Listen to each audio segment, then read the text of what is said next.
আসসালামু আলাইকুম সবাইকে। সবাইকে অনেক, অনেক স্বাগতম জানাচ্ছি ক্লাস 8 কমপ্লিট একাডেমিক প্রোগ্রামে। তো আজকের ক্লাসে যে অধ্যায়টা নিয়ে কথা বলব সেটা হচ্ছে প্রাণী জগতের শ্রেণীবিন্যাস। তো এই পুরা অধ্যায়টা নিয়ে তোমাদের সাথে আছি তোমাদের মাহি ভাইয়া, পড়াশোনা করছি ঢাকা বিশ্ববিদ্যালয়ে। তো এই অধ্যায়টার নামটাই যদি খেয়াল করে দেখো, নামের মধ্যে আছে প্রাণী জগৎ। তো পৃথিবীতে লক্ষ, লক্ষ প্রাণী আছে। এই লক্ষ, লক্ষ প্রাণী নিয়ে গঠিত হয়েছে প্রাণী জগৎ। এবং একটা প্রাণী কিন্তু আরেকটা প্রাণী থেকে আলাদা বা একটা প্রাণী আরেকটা প্রাণী থেকে ভিন্ন। যেমন মানুষ আর কীটপতঙ্গের কথা চিন্তা করো, ২ টা প্রাণী কিন্তু ২ টা আলাদা পর্বের এবং ২ টার মধ্যে ভিন্নতা আছে। তাহলে এই যে প্রাণী জগতের বিভিন্ন প্রাণীর যে ভিন্নতা, সেই ভিন্নতা অনুসারে প্রাণীগুলাকে আমরা বিভিন্নভাবে বিন্যাস করতেছি বা বিভিন্ন পর্বে ভাগ করতেছি। এই যে এই বিষয়টাকে বলা হচ্ছে আমরা যে বিভিন্ন পর্বে ভাগ করতেছি বা বিভিন্নভাবে শ্রেণীবিন্যাস করতেছি, এটাকে বলা হচ্ছে প্রাণী জগতের শ্রেণীবিন্যাস। এবং এই যে অধ্যায়টা প্রাণী জগতের শ্রেণীবিন্যাস, তোমরা যখন আরেকটু উপরের লেভেলে উঠবা, ইন্টারমিডিয়েটে উঠবা, অর্থাৎ এইচএসসি লেভেল যেটা, সেইখানে কিন্তু জুওলজির প্রথম অধ্যায়ের সাথে এই অধ্যায়টা ডিরেক্টলি একটা লিঙ্ক আছে। সো জুওলজির প্রথম অধ্যায়ে ঠিক সেম অধ্যায়টা এইখানে যা কিছু আলোচনা করব তার চেয়ে সামান্য একটু বেশি কিছু আলোচনা আছে ওইখানে, মানে একটু বড় করে ওইখানে আলোচনা করা আছে, কিন্তু বাদবাকি যা কিছু পড়াচ্ছি সবকিছু কিন্তু মোটামুটি সেম। তো এখন থেকে যদি এই অধ্যায়টা ভালোমতো পড়তে পারো, সেই ক্ষেত্রে কিন্তু তোমার এইচএসসি লেভেলে এই অধ্যায়টা আর তেমন কিছুই পড়ার থাকবে না। তোমার কিন্তু এখন থেকে পড়াটা হয়ে যাবে। এবং এই পুরা অধ্যায়ে আমি যা কিছু আলোচনা করব, পুরা ক্লাসটা যদি ভালো করে মনোযোগ দিয়ে দেখো একবার, এবং সাথে সাথে সাথে তুমি যদি খাতাটা নোট করে ফেলো, খাতায় তোমরা একটা খাতা কলম নিয়ে বসো, হ্যাঁ? অবশ্যই আমি যা পড়াবো সেটা নোট করবা। তুমি যদি সাথে সাথে নোট করে ফেলো, এই অধ্যায় নিয়ে আর কোনো ধরনের সমস্যা থাকবে না। এই অধ্যায়ের একদম বস হয়ে যাবা। এবং তুমি এমসিকিউ বলো বা সিকিউ বলো, তুমি জাস্ট এই ক্লাসটা করবা, নোট করবা, দেন নোটটা একবার পড়বা, দেন এমসিকিউ, সিকিউ সলভ করতে যাবা। আর তোমার কাছে যে গাইড বই আছে বা যেকোনো কিছু, সেখানে সিকিউ, এমসিকিউ যা কিছু সলভ করবা, সবকিছু পারবা এরপর থেকে। তো তোমাদের সাথে আছি তোমাদের মাহি ভাইয়া, পড়াশোনা করছি ঢাকা বিশ্ববিদ্যালয়ে। আসো আমরা ক্লাসটা শুরু করি। ওকে, প্রথম লাইনটা একটু দেখো কি বলা আছে। প্রাণীর বিভিন্নতা নির্ভর করে পরিবেশের বৈচিত্র্যের উপর। দেখো, পরিবেশের বৈচিত্র্যের উপর কিন্তু প্রাণী জগতের যে ভিন্নতা এটা নির্ভর করবে, কারণ মানুষ আমরা কোথায় বাস করতেছি? স্থলে বাস করতেছি। এখন পরিবেশ যদি চেঞ্জ করে ফেলি, জলে, জলে কি মানুষ বাস করতে পারবে? না। জলে কে বাস করে? মাছের কথা চিন্তা করো, মাছ। তো মাছের কি আছে? ফুলকা আছে। মানুষের কি ফুলকা আছে? না। তাহলে দেখো, পরিবেশের ভিন্নতার উপর কিন্তু, এই যে পরিবেশের বৈচিত্র্যের উপর কিন্তু প্রাণীর যে বিভিন্নতা সেটা নির্ভর করতেছে। তাহলে একটা পুকুরে যে মাছ বাস করতেছে তাদের, তার যে তার যে ভিন্নতা, মানে তার যে বৈশিষ্ট্য, তার সাথে কিন্তু আমার কোনো মিল নাই। ঠিক আছে? এরপরে যে কথাটা বলা আছে, ভিন্ন ভিন্ন পরিবেশ ও বাসস্থানে প্রাণী বৈচিত্র্য ভিন্ন রকম হয়। তো পরিবেশ যদি ভিন্ন হয়ে যায় সেক্ষেত্রে প্রাণীও কিন্তু চেঞ্জ হয়ে যাবে, তাই না? যেমন বাংলাদেশে যে প্রাণীগুলা বাস করে, পৃথিবীর অন্য প্রান্তে চলে যাও, অস্ট্রেলিয়াতে চলে যাও, আমেরিকাতে চলে যাও, বাংলাদেশে যে প্রাণীগুলা বাস করে সেই প্রাণীগুলা কিন্তু অনেক কিছুই কিন্তু ওই দেশে পাবা না। আবার ওই দেশে যে প্রাণীগুলা পাবা সেটা কিন্তু বাংলাদেশে নাও পাইতে পারো, তাই না? আবার বাংলাদেশের মধ্যে চিন্তা করো না, বাংলাদেশে রয়্যাল বেঙ্গল টাইগার কোথায় পাওয়া যায়? সুন্দরবনে পাওয়া যায়। অন্যান্য জায়গায় কি পাওয়া যাচ্ছে? না। কেন পাওয়া যাচ্ছে না? কারণ পরিবেশের ভিন্নতা, তাই। ঠিক আছে, আসো। ওকে, আচ্ছা, এখানে কি বলা আছে? এখানে লাইনটা একটু দেখো। আধুনিক শ্রেণীবিন্যাসে সকল প্রাণী অ্যানিমেলিয়া রাজ্যের অন্তর্ভুক্ত। তো এই যে রাজ্য, এগুলো নিয়ে তোমরা ক্লাস 10 এ ভালোমতো জানতে পারবা। জাস্ট মনে রাখো এই যে নামের মধ্যে আছে অ্যানিম্যাল, অ্যানিম্যাল। সো অ্যানিম্যাল থেকে মনে রাখো অ্যানিমেলিয়া। এই অ্যানিমেলিয়া এটা হচ্ছে একটা জগৎ বা কিংডম। তাহলে অ্যানিমাল মানে যেহেতু প্রাণী, পৃথিবীতে যত প্রাণী আছে সকল প্রাণী কোন জগতের অন্তর্ভুক্ত তোমাকে যদি প্রশ্ন করা হয়, অ্যানিমেলিয়া। বুঝতে পেরেছ? তাহলে পৃথিবীতে যত প্রাণী আছে সকল প্রাণী কোন রাজ্যের অন্তর্ভুক্ত? অ্যানিমেলিয়া রাজ্যের অন্তর্ভুক্ত। আচ্ছা, এবার দ্বিতীয় একটা লাইন বলা আছে, শ্রেণীবিন্যাসের পূর্বের প্রোটোজোয়া যে পর্বটা আছে, তাহলে একটা পর্বের নাম হচ্ছে প্রোটোজোয়া।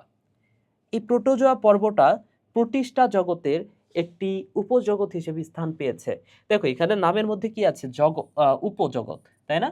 তাহলে এটা হচ্ছে জগৎ আর এটা হচ্ছে উপজগৎ। একটা কথা মাথায় রাখো, যেমন আমি যদি বলি পরিচালক, আরেকটা ওয়ার্ড হচ্ছে উপপরিচালক। কার পাওয়ার বেশি বলতো? উপ কথাটার অর্থ হচ্ছে নিচে, তাহলে পরিচালকের নিচের স্থান হচ্ছে উপপরিচালক, এরকম ধরতে পারো, ঠিক আছে? তাহলে কোনো কিছু নিচে বুঝাইতে আমি উপশব্দটা ব্যবহার করতে পারি, আবার কোনো কিছুর ওপরে বুঝাইতে আমরা ব্যবহার করতে পারি অধি। অধি মান হচ্ছে উপরে, উপমান হচ্ছে নিচে।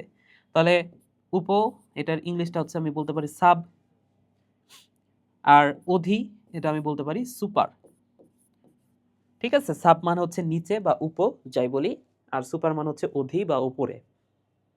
আশা করি বুঝতে পেরেছো। তাহলে দেখো জগৎ, জগৎ, তাহলে জগতের আন্ডারে কি থাকবে? উপজগৎ। জগতের আন্ডারে কি আছে? উপজগৎ, জগৎ। তাহলে জগতের নাম হচ্ছে ভাইয়া, জগতের নাম হচ্ছে প্রতিষ্ঠা। একটা জগৎ, এটাও তোমরা 9 10 উঠলে তখন ভালো মতো জানতে পারবা। সো একটা জগৎ হচ্ছে প্রতিষ্ঠা।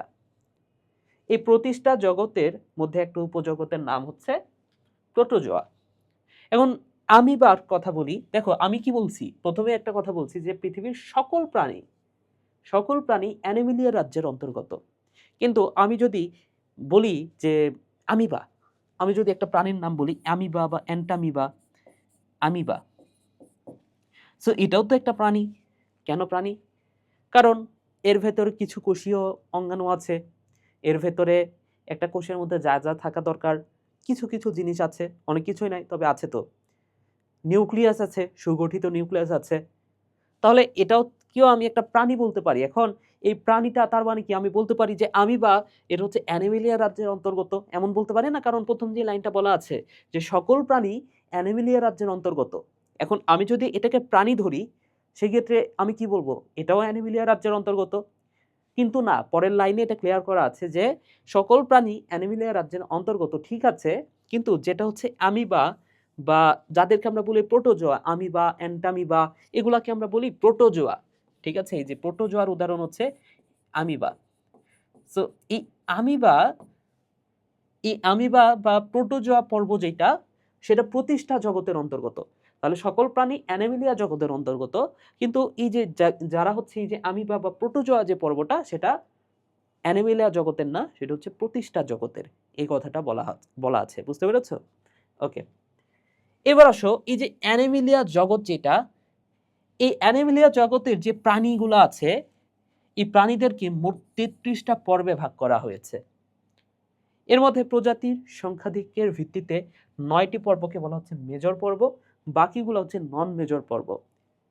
এবং এই 9টি পর্বের প্রথম 8টি পর্বে প্রাণীরা অমেরুদণ্ডী, শেষ পর্বের প্রাণীরা মেরুদণ্ডী।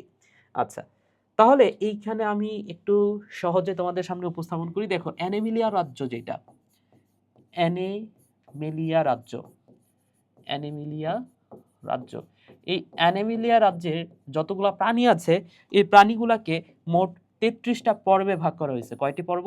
33টি পর্ব, 33টা পর্ব।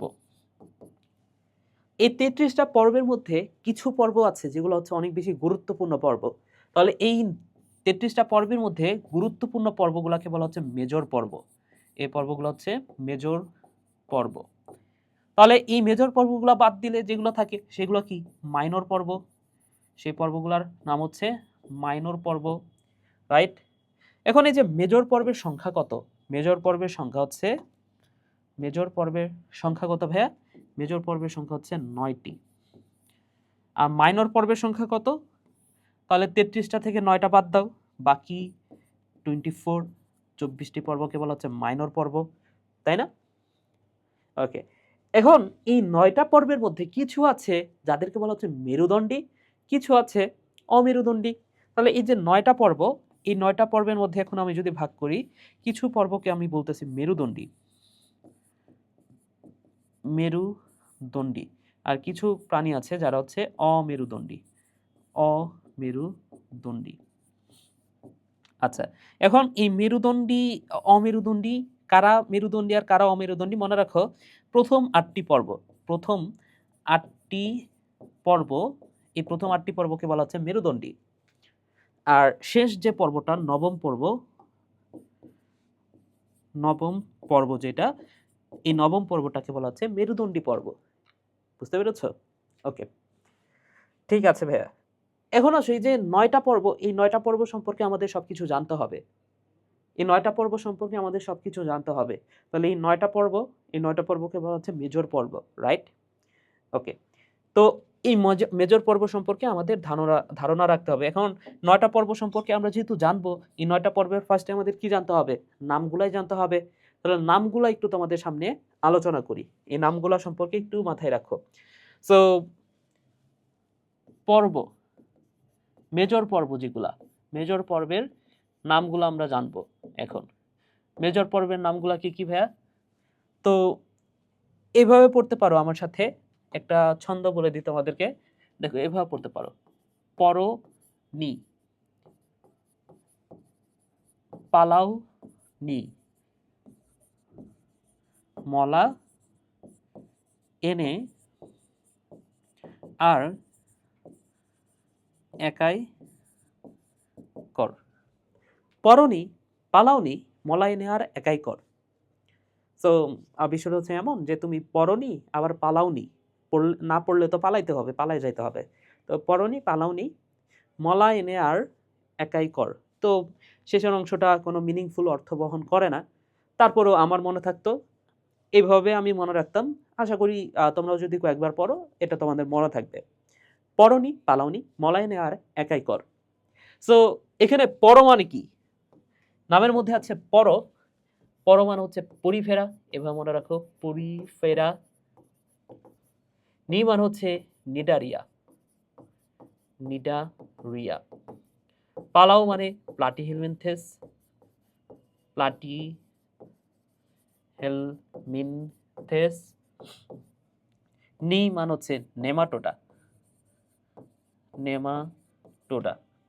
মলা মানে মলাস্কা, মলাস্কা। এনে মানে অ্যানেলিডা, অ্যানেলিডা। আর মানে আর্থ্রোপোডা,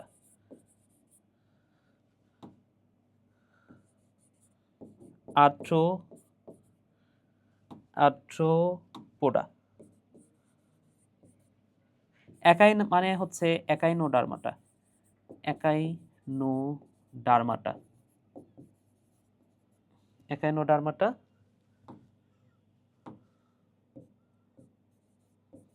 এবং কর মানে হচ্ছে Chordata, Chordata. Okay. So Porifera, Cnidaria, Platyhelminthes, Nematoda, Mollusca, Annelida, Arthropoda, Echinodermata and Chordata. এ হচ্ছে 9টা পর্ব। তোমাদের বইয়ের মধ্যে হয়তোবা পর্বটাকে আমি যেভাবে যে সিকোয়েন্সে সাজিয়েছি, এভাবে এই সিকোয়েন্সে নাও থাকতে পারে বা নাই আসলে। তো আসল সিকোয়েন্স হচ্ছে এইটা। এখন তোমাদের বইয়ে যেহেতু এই সিকোয়েন্সে নাই, তুমি চাইলে তোমার বইয়ের সিকোয়েন্সটা মনে রাখতে পারো, চাইলে এই সিকোয়েন্সেও পড়তে পারো, কোনো সমস্যা নাই। ঠিক আছে? তো যাই হোক, আমি এইভাবেই পড়াই, কারণ এইভাবে সিকোয়েন্স অনুসারে মনে রাখলে তোমারই কিছু সুবিধা আছে। যেমন এইখান থেকে আমরা বেশ কিছু বৈশিষ্ট্য এখনই পড়ে ফেলতে পারি। কি কি বৈশিষ্ট্য? যেমন আমি যদি বলি যে কার ভ্রূণ স্তর কয়টা আছে, সেটা আমি খুব সহজে এখান থেকে বের করতে পারবো। ভ্রূণ স্তর, কার ভ্রূণ স্তর কয়টা আছে। তো মনে রাখো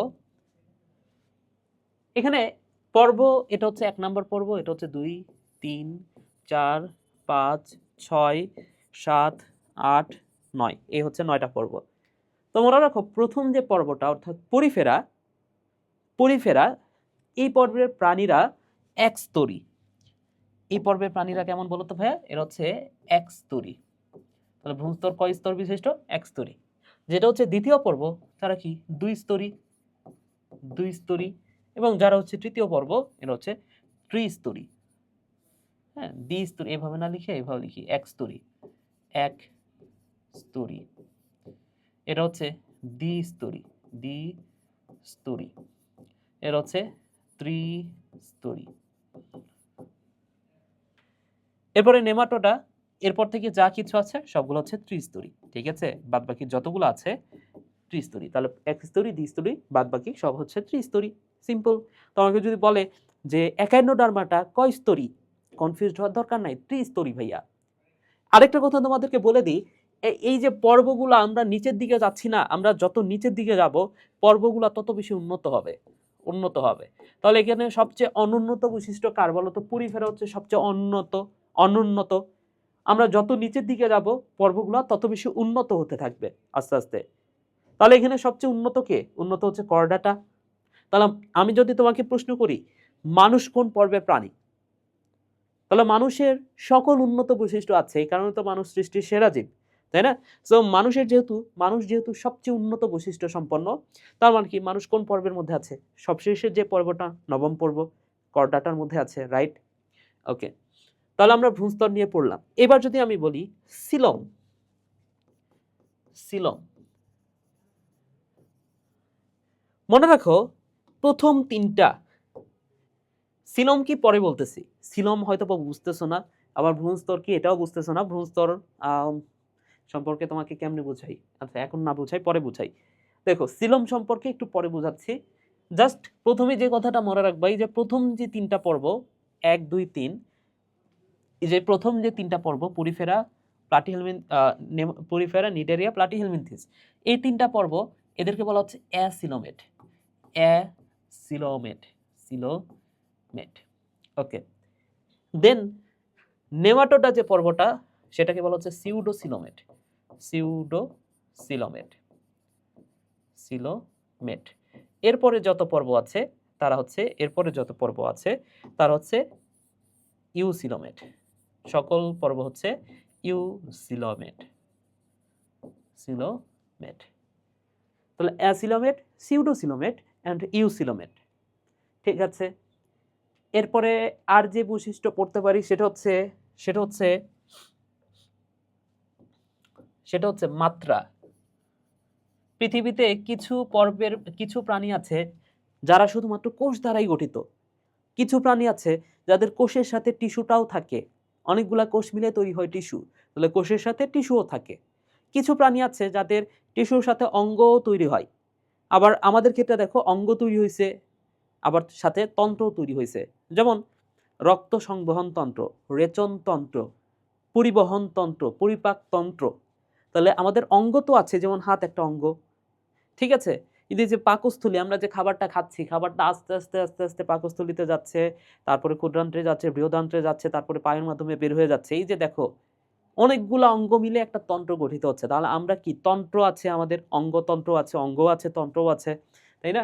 তাহলে এখানে যে কথাটা মাথায় রাখবা, পরিফেরা পর্বের যে প্রাণীরা, যে কথাটা মাথায় রাখবো ভাইয়া, পরিফেরা পর্বের যে প্রাণীরা তারা হচ্ছে কোষীয় মাত্রার প্রাণী, এরা শুধুমাত্র কোষ দ্বারা গঠিত, কোষীয় মাত্রার প্রাণী।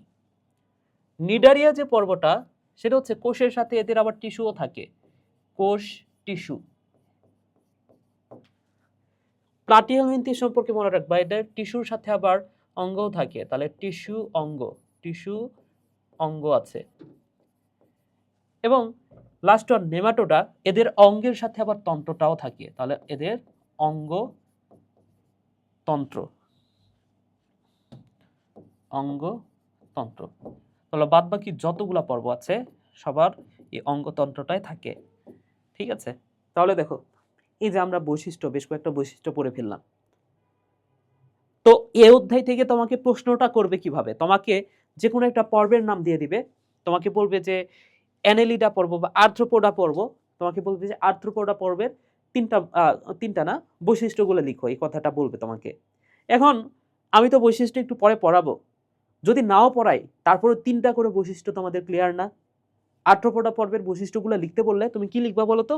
লিখবা হচ্ছে এরা হচ্ছে ত্রিস্তরী, এরা ইউসিলোমেট, এরা অঙ্গতন্ত্র মাত্রার প্রাণী। কি মাত্রার প্রাণী বলো তো ভাইয়া? এদের মাত্রাটা হচ্ছে অঙ্গতন্ত্র মাত্রা। লিখতে পারবা না? লিখতে পারবা। আবার যদি তোমাকে বলে প্লাটিহেলমিনথিস আর নেমাটোডার মধ্যে কিছু পার্থক্য লিখতে বলে, হ্যাঁ, বা কিছু বৈশিষ্ট্য বা তুলনা করতে বলে, তাহলে আমরা কি তুলনা করতে পারি? প্লাটিহেলমিনথিস এরাও ত্রিস্তরী, নেমাটোডা এরাও ত্রিস্তরী, এরা হচ্ছে টিস্যু অঙ্গমাত্রার প্রাণী, নেমাটোডা হচ্ছে অঙ্গতন্ত্র মাত্রার প্রাণী। দেখো পার্থক্য চলে আসছে। এরা হচ্ছে অ্যাসিলোমেট প্লাটিহেলমিনথেস, আর নেমাটোডা হচ্ছে সিউডোসিলোমেট। ইজিলি এখন পারবা না, কোনো কিছু না পারলেও নাই মামার চেয়ে তো কানা মামা ভালো, তাই না? তো আমরা এখনো কিছুই শিখি নাই বলা যায়, তারপরে অনেক কিছু শিখে ফেলছি কিন্তু, তাই না? ওকে, তাহলে আসো আমরা আমাদের মেইন যে পড়াটা সেখানে চলে যাই। দেখো এক নজরে অ্যানিমিলিয়া জগতের মেজর পর্বগুলো শ্রেণীবিন্যাস।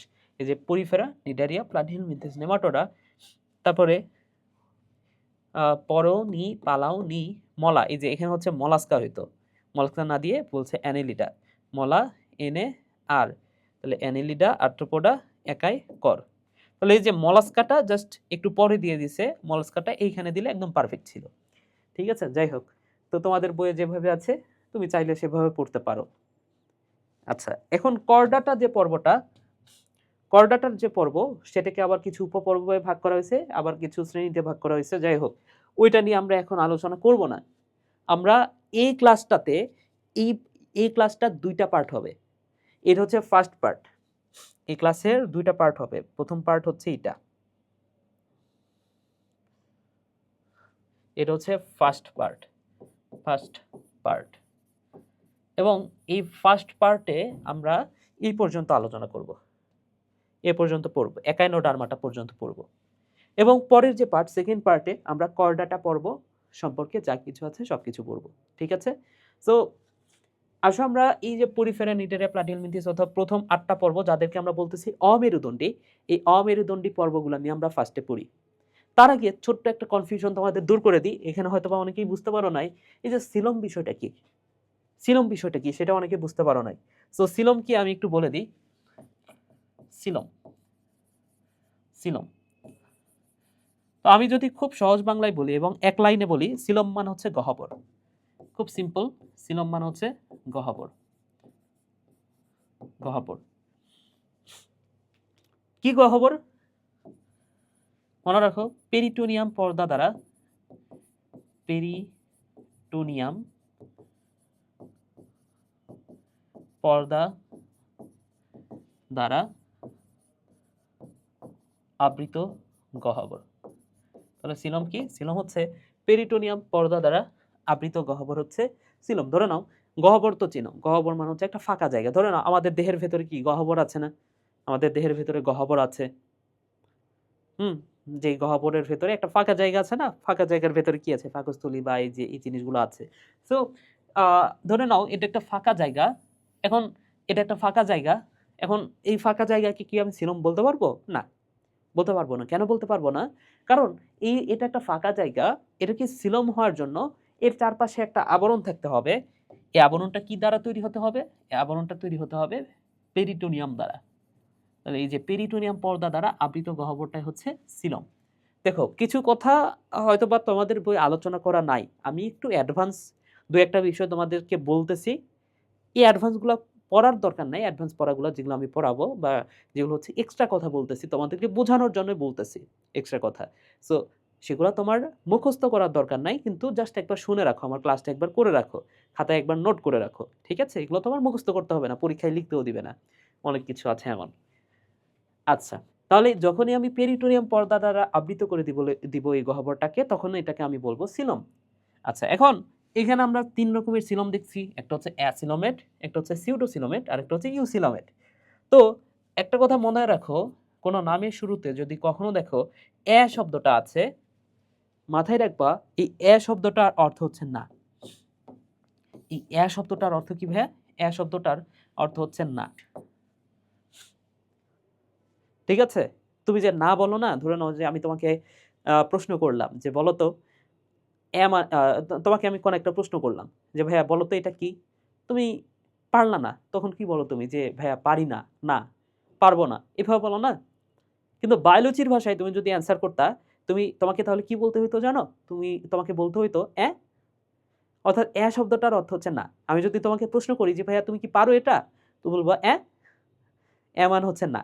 তো বায়োলজির ভাষায় এই যে শব্দটার অর্থ না, তাহলে আমি যদি বলি অ্যাসিলোমেট, সিলোমেট, সিলোমেট, তাহলে অ্যাসিলোমেট মানে কি? নামের শুরুতে আছে তার মানে কি?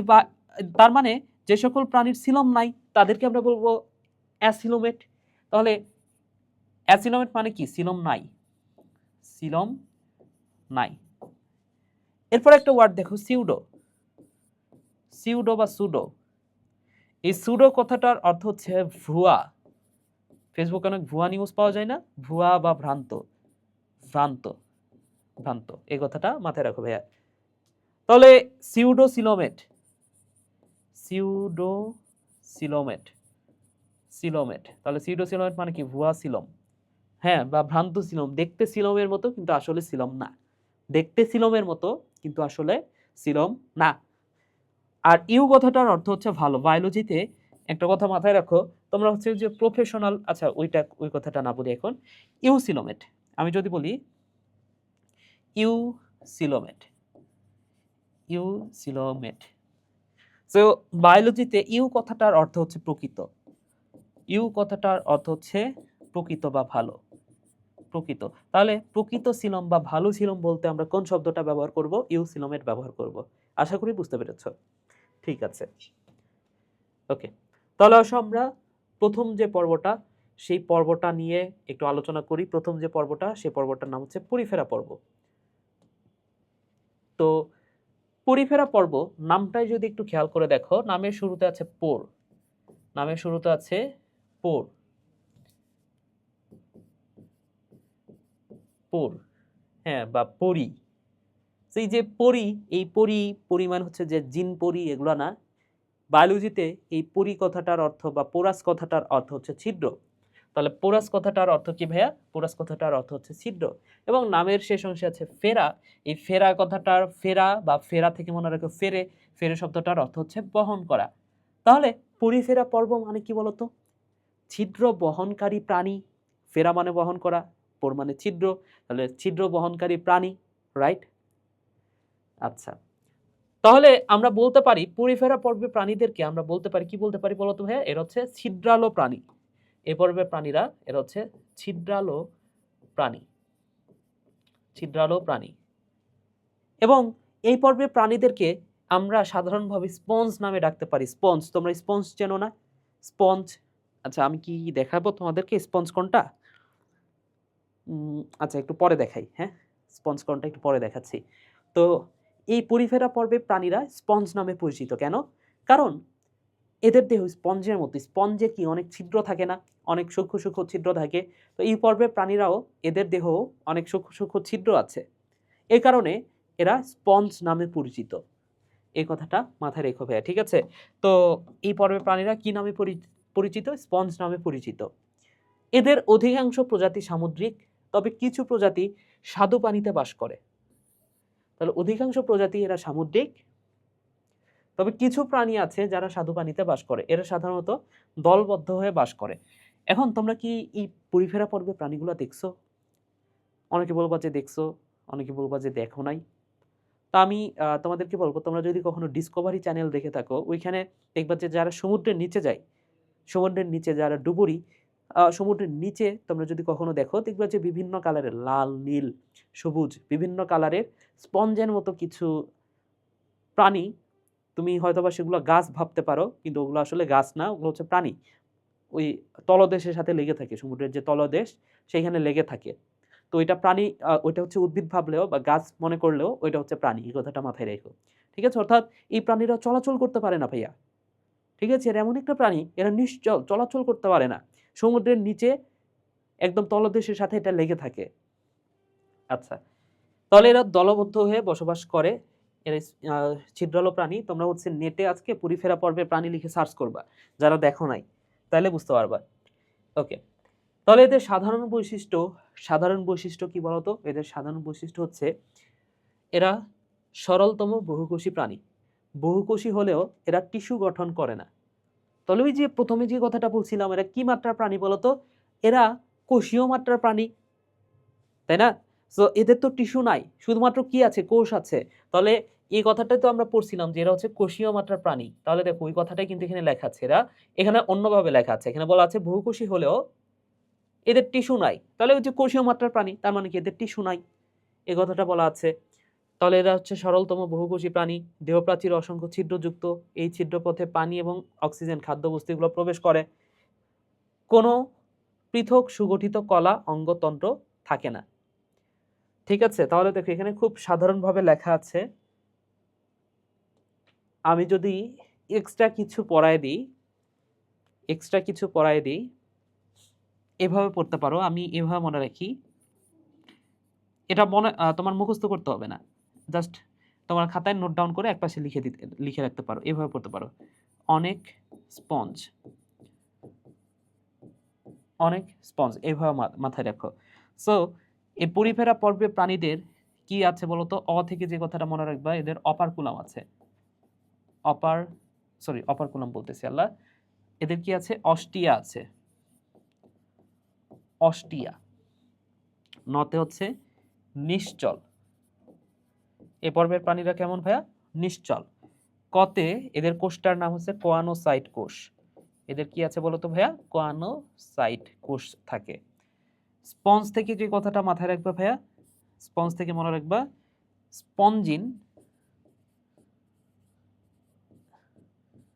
স্পঞ্জিন, স্পিকিউল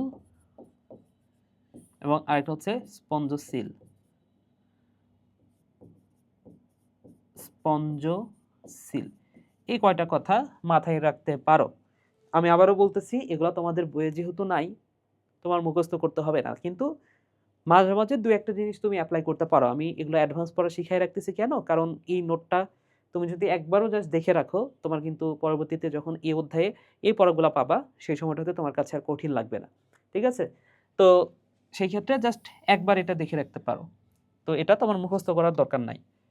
তারপরে আমি একটু বলে দিই, দেখো এই যে নিশ্চল, এ পর্বের প্রাণীরা কেমন নিশ্চল, যেটা তোমার বইয়ের মধ্যে নাই। এখন তুমি এই কথাটা অ্যাড করতে পারো, কারণ এই পর্বের প্রাণীরা চলাচল করতে পারে না, এটা নিশ্চল। আচ্ছা, এই আমি বলছি না একটু আগে যে এরা হচ্ছে ছিদ্রালো প্রাণী, তাই না? তাহলে এখানে অস্টিয়া, অস্টিয়া মানে হচ্ছে ছিদ্র। তো এই পর্বের প্রাণীদের যে ছিদ্র আছে, ছিদ্রটার নাম কি? অস্টিয়া। এরপরে এই যে স্পিকিউল, স্পিকিউল মানে হচ্ছে কাটা, ক্ষুদ্র কাটা। তাহলে এদের দেহে কি আছে? ক্ষুদ্র কাটা আছে। তো যাই হোক, তাহলে ওগুলো হচ্ছে আলাদা বৈশিষ্ট্য, তুমি এগুলাই ভালো করে মাথায় রাখো। তুমি হচ্ছে এই যে এইখানে যে তিনটা বৈশিষ্ট্য আমি পড়াইছিলাম, সেগুলো ফার্স্টে পড়তে পারো। যেমন আমি কি বলছিলাম বলতো? এটা হচ্ছে একস্তরী প্রাণী। একস্তরী, প্রথম কথা হচ্ছে একস্তরী। দ্বিতীয় যে কথাটা মনে রাখতে পারো, এদের হচ্ছে অ্যাসিলোমেট, অর্থাৎ সিলোম নাই, এই কথাটা লিখতে পারো। অ্যাসিলোমেট মানে কি? সিলোম নাই এদের। এবং পরে যে কথাটা লিখতে পারো, এদের টিস্যু নাই, শুধুমাত্র কোষ আছে, কোষীয় মাত্রার প্রাণী। কি আছে বলতো? টিস্যু নাই, শুধুমাত্র কোষীয় মাত্রার প্রাণী। তাহলে সরলতম বহুকোষী প্রাণী এরা। ঠিক আছে? বহুকোষী হলেও এরা টিস্যু গঠন করে না। কেন? কারণ শুধুমাত্র কোষ দ্বারা গঠিত। দেহপ্রাচীরে অসংখ্য ছিদ্র আছে, যেটার নাম হচ্ছে অস্টিয়া। এই ছিদ্র পথে কি প্রবেশ করে বলতো? অক্সিজেন, খাদ্যবস্তু প্রবেশ করে। কোনো পৃথক সুগঠিত কলা, অঙ্গতন্ত্র ইত্যাদি থাকে না। তাহলে সুগঠিত পৃথক কোনো কলা, অঙ্গতন্ত্র এগুলো থাকে না এখানে। ঠিক আছে? তাহলে এদের এদের কোনো অঙ্গতন্ত্র নাই, এই কথাটা মাথায় রাখো। এখন উদাহরণটা তোমার জন্য গুরুত্বপূর্ণ, উদাহরণটা মাথায় রাখতে হবে। একটা হচ্ছে স্পঞ্জিলা, স্পঞ্জ থেকে মনে রাখো স্পঞ্জিলা, এবং আরেকটা হচ্ছে স্কাইফা। তাহলে একটা হচ্ছে স্পঞ্জিলা এবং আরেকটা হচ্ছে স্কাইফা, এই দুটো নাম ভাইয়া মাথায় রাখতে হবে। ঠিক আছে? ওকে, স্পঞ্জিলা অ্যান্ড স্কাইফা। এবার আসো পরের পর্ব। পরের পর্বটা হচ্ছে নিডারিয়া পর্বের প্রাণী। ঠিক আছে ভাইয়া, তাহলে দ্বিতীয় পর্ব হচ্ছে নিডারিয়া। এবং নিডারিয়া বানানটা দেখো, বাংলা বানান তো পারবা, কিন্তু ইংলিশ যে বানানটা সেটা হচ্ছে সি দ্বারা শুরু, CNI দিয়ে শুরু। ঠিক আছে? So Cnidaria. আচ্ছা, তাহলে এই নিডারিয়া সম্পর্কে প্রথম যে কথাটা বলা আছে, দেখো নিডোসাইট নামক বিশেষ বৈশিষ্ট্যপূর্ণ কোষের নাম থেকে এই পর্বের নামকরণ করা হয়েছে। তাহলে এই পর্বের প্রাণীদের দেহের ভেতরে একটা কোষ আছে, বৈশিষ্ট্যপূর্ণ কোষ, যে কোষটাকে বলা হচ্ছে নিডোসাইট। এই কোষটার নাম কি ভাইয়া? এই কোষটার নাম হচ্ছে নিডোসাইট। এবং এই নিডোসাইটের গঠন নিয়ে তোমরা বিস্তারিত পড়বা যখন আরেকটু বড় হবা, সেই সময়টাতে। এখন তেমন কোনো কিছু আলোচনা করা নাই, জাস্ট একটা কথাই বলে দিব, সেটা হচ্ছে এই নিডোসাইটের কাজ হচ্ছে শিকার ধরা। নিডোসাইটের মাধ্যমে হাইড্রা কি করতে পারে? শিকার ধরতে পারে। ঠিক আছে? আচ্ছা, তাহলে এটা একটু মাথায় রাখতে পারো যে নিডোসাইটের কাজ কি? এটার কাজ হচ্ছে শিকার ধরা, শিকার ধরে হাইড্রা এই নিডোসাইটের মাধ্যমে। দেন এই পর্ব ইতোপূর্বে কি নামে পরিচিত ছিল? সিলেন্টারেটা। কেন সিলেন্টারেটা? কারণ তাদের এই যে ধরে নাও, এটা হচ্ছে একটা নিডারিয়া পর্বের প্রাণী, এটা হচ্ছে একটা হাইড্রা, এবং এই হাইড্রার দেহের ভেতরে একটা গহ্বর আছে। এই দেহের ভেতরে এইখানে একটা গহ্বর, এই জায়গাটা হচ্ছে গহ্বর, যে গহ্বরটার নাম হচ্ছে সিলেন্টেরন। এটাকে বলা হচ্ছে সিলেন্টেরন। তাহলে যেহেতু সিলেন্টেরন গহ্বর আছে, তাহলে এই সিলেন্টেরন থেকে নামটা মনে রাখতে পারো সিলেন্টারেটা। তাহলে নিডারিয়া পর্বের আগের নামটা কি ছিল? সিলেন্ডারেটা নামে পরিচিত ছিল এরা। স্বভাব ও বাসস্থান এখান থেকে পরীক্ষায় প্রশ্ন হইতে পারে। এই পরিফেরার ক্ষেত্রেও ঠিক সেম, স্বভাব, বাসস্থান এবং বৈশিষ্ট্য, ঠিক আছে, এইগুলা থেকে প্রশ্ন করবে তোমাকে। তাহলে দেখো এদের অধিকাংশ প্রজাতি সামুদ্রিক। তাহলে কি বলা আছে বলতো? অধিকাংশ প্রজাতি সামুদ্রিক। এদের কিছু প্রজাতি এককভাবে, আবার কিছু প্রজাতি দলবদ্ধভাবে কলোনি আকারে গঠন করে বাস করে। আচ্ছা, তাহলে কিছু প্রজাতি একা একা থাকে, কিছু প্রজাতি দলবদ্ধভাবে থাকে। ঠিক আছে, এখন এই যে দেখো এদের অধিকাংশ প্রজাতি সামুদ্রিক বলছে না, কিন্তু এখানে আমি একটা প্রাণী এঁকেছি, এই প্রাণীটার নাম হচ্ছে হাইড্রা। এই হাইড্রার এরকম কর্ষিকা থাকে, হাতের মতো কর্ষিকা থাকে। আচ্ছা, সো এই প্রাণীটা, এটা কিন্তু স্বাদু পানিতে পাওয়া যায়, ঠিক আছে, হাইড্রা। এবং এই হাইড্রা চাইলে তুমিও ধরতে পারবা চাইলে। এটা পুকুরে পাওয়া যায়, যে পুকুরে কোনো ধরনের ময়লা নাই, কোনো ধরনের আবর্জনা বা এই টাইপের কোনো কিছু নাই, একদম পরিষ্কার যে পানিগুলা একটু শান্তভাবে থাকে, সেই জায়গাটাতে তুমি হাইড্রা পাবা। এবং এই হাইড্রাটা এত ছোট, তুমি খালি চোখে আসলে দেখতেই পাবা না ঠিক করে। তুমি যদি খুব মনোযোগ দিয়ে দেখো, সেই ক্ষেত্রে পাইতে পারো। এছাড়া যদি তুমি হচ্ছে খুব ভালো মতো না দেখো, তাহলে কিন্তু হাইড্রাটা খুঁজে পাবা না, খুবই ছোট। তবে তোমরা যদি হাইড্রাটা দেখতে চাও, আমাকে পার্সোনালি মেসেজ করে আমি তোমাদেরকে দেখাবো এই হাইড্রাটা। ঠিক আছে, আমি ধরছিলাম, কিভাবে ধরছিলাম সেটাও তোমাদেরকে বলে দিব, তোমরা যদি কখনো ধরতে চাও। বা বড় ক্লাস হইলে তখন হাইড্রা সম্পর্কে আরো যখন বেশি পড়বা, তখন এই প্রাণীটা সম্পর্কে ইন্টারেস্ট আসবে তোমার। তাহলে দেখো এই যে নিডারিয়া পর্বের একটা প্রাণী হচ্ছে হাইড্রা, আরেকটা হচ্ছে ওবেলিয়া। তাহলে এগুলো হচ্ছে নিডারিয়া পর্বের প্রাণী। এছাড়াও আরেকটা প্রাণীর কথা বলবো, তোমরা জেলিফিশ নাম শুনছো না? জেলিফিশ, এই জেলিফিশ কিন্তু নিডারিয়া পর্বের প্রাণী। এই কথাটাও ভাইয়া মাথায় রাখো, নিডারিয়া পর্বের প্রাণী হচ্ছে জেলিফিশ। আচ্ছা, এখন এই নিডারিয়া পর্বের সাধারণ বৈশিষ্ট্য কি? এরা হচ্ছে দ্বিস্তরী। দেখো আমরা কিন্তু এখানে অনেকগুলো বৈশিষ্ট্য পড়ে ফেলছি অলরেডি, তাই না ভাইয়া? সো এখান থেকে আমরা কি বলতে পারি? নিডারিয়া পর্ব হচ্ছে দ্বিস্তরী পর্ব, এরা হচ্ছে অ্যাসিলোমেট, এরা কোষ্ঠী সুমাত্রার প্রাণী। তাহলে এই তিনটা বৈশিষ্ট্য কিন্তু হয়েই যাচ্ছে আমাদের, তাই না? কোনো কিছু না পারলেও আমরা এই তিনটা বৈশিষ্ট্য পারবো এখন। তাহলে দেখো আমরা কি বলতে পারি? আমরা বলতে পারি যে এরা দুইটি ভ্রূণীয় কোষস্তর দ্বারা গঠিত। তাহলে বাইরের দিকের স্তরটি হচ্ছে এক্টোডার্ম, আর ভেতরের দিকেরটা হচ্ছে এন্ডোডার্ম। তাহলে তিনটা স্তর হইলে আরেকটা স্তর থাকতো মেসোডার্ম। তিনটা স্তর থাকলে, কিন্তু এটা তো দ্বিস্তরী, আমরা আগেই পড়েছি। তাহলে যেহেতু দ্বিস্তরী, তাহলে দুইটা স্তর কি কি? এটা হচ্ছে এক্টোডার্ম আর একটা হচ্ছে এন্ডোডার্ম। এই দুটা নাম একটু মাথায় রাখতে হবে। তাহলে এন্ডো কথাটার অর্থ হচ্ছে ভেতরে, তাহলে ভেতরের দিকের যে ত্বক সেটা হচ্ছে এন্ডোডার্ম, আর একটো মানে হচ্ছে উপরের দিকের যে ত্বক সেটা হচ্ছে এন্ডোডার্ম। এর গহ্বরকে কি নামে ডাকা হয়? সিলেন্টেরন নামে ডাকা হয়, একটু আগে যেটা বললাম। এবং এটা একই সাথে পরিপাক ও সংবহনে অংশ নেয়। তাহলে এই সিলেন্টেরন নামক যে গহ্বরটা, এই যে এইটাই সেই প্রাণী, এবং এর ভেতরে যে গহ্বরটা সেটার নাম হচ্ছে সিলেন্টেরন। এবং এই সিলেন্টেরন একই সাথে পরিপাকও ঘটে এখানে, একই সাথে সংবহনও ঘটে। তাহলে পরিপাক ও সংবহনের কাজ করে হচ্ছে এই সিলেন্টেরন। একটোডার্মে নিডোসাইট নামক বিশেষ বৈশিষ্ট্যপূর্ণ কোষ থাকে। তাহলে একটোডার্মে কি থাকে বলতো? একটোডার্ম মানে কি বলতো? একটোডার্ম মানে হচ্ছে, এই যে দেখো, আমরা যদি এই হাইড্রা প্রাণীটাকে বাইরে থেকে দেখি, বাইরে থেকে দেখলে কোন অংশটা দেখতে পাবো? এই যে উপরের অংশটা, এদিক থেকে দেখলে উপরের অংশটা দেখতে পাবো না? আচ্ছা, তাহলে এইটাকে আমরা বলতে পারি একটোডার্ম, বাইরে থেকে দেখলে।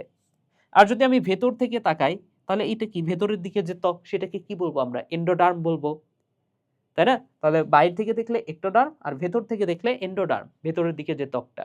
এখন এই একটোডার্মে বিশেষ একটা কোষ থাকে, যে কোষটার নাম হচ্ছে নিডোসাইট। একটু আগে আমরা যেটা দেখলাম, তো এই নিডোসাইটের কাজটা এখানে বলা যাচ্ছে, তিনটা কাজ।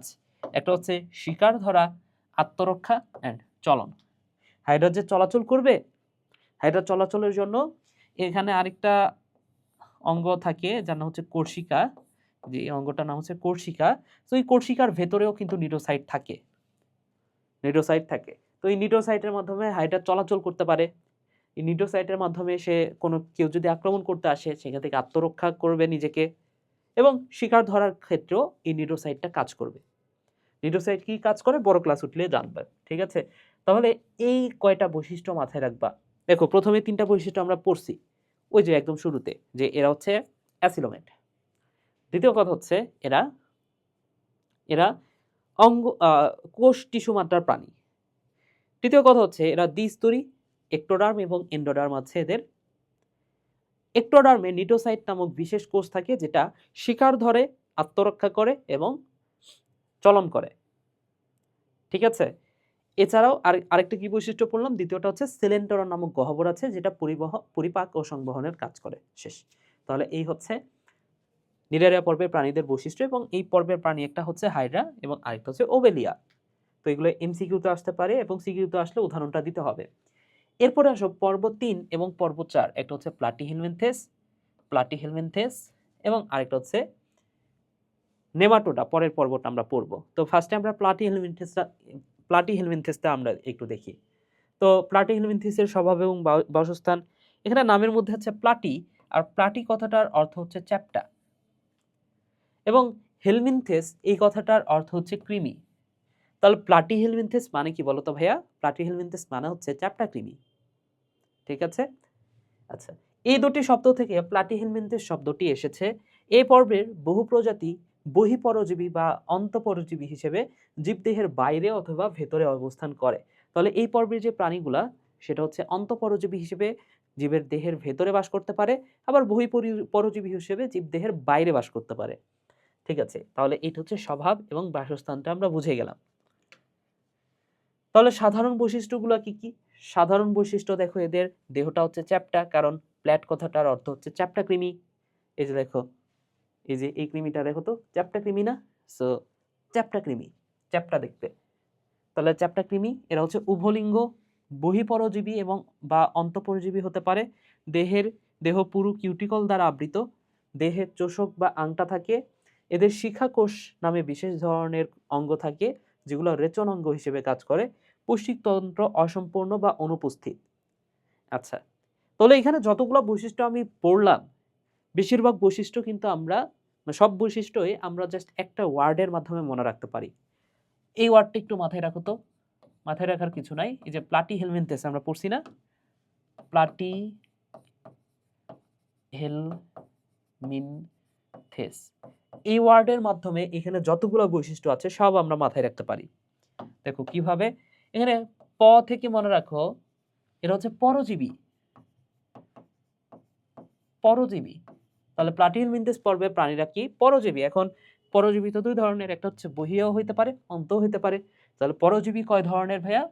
এটা হইতে পারে অন্তঃপরজীবী, এটা হইতে পারে বহিঃপরজীবী।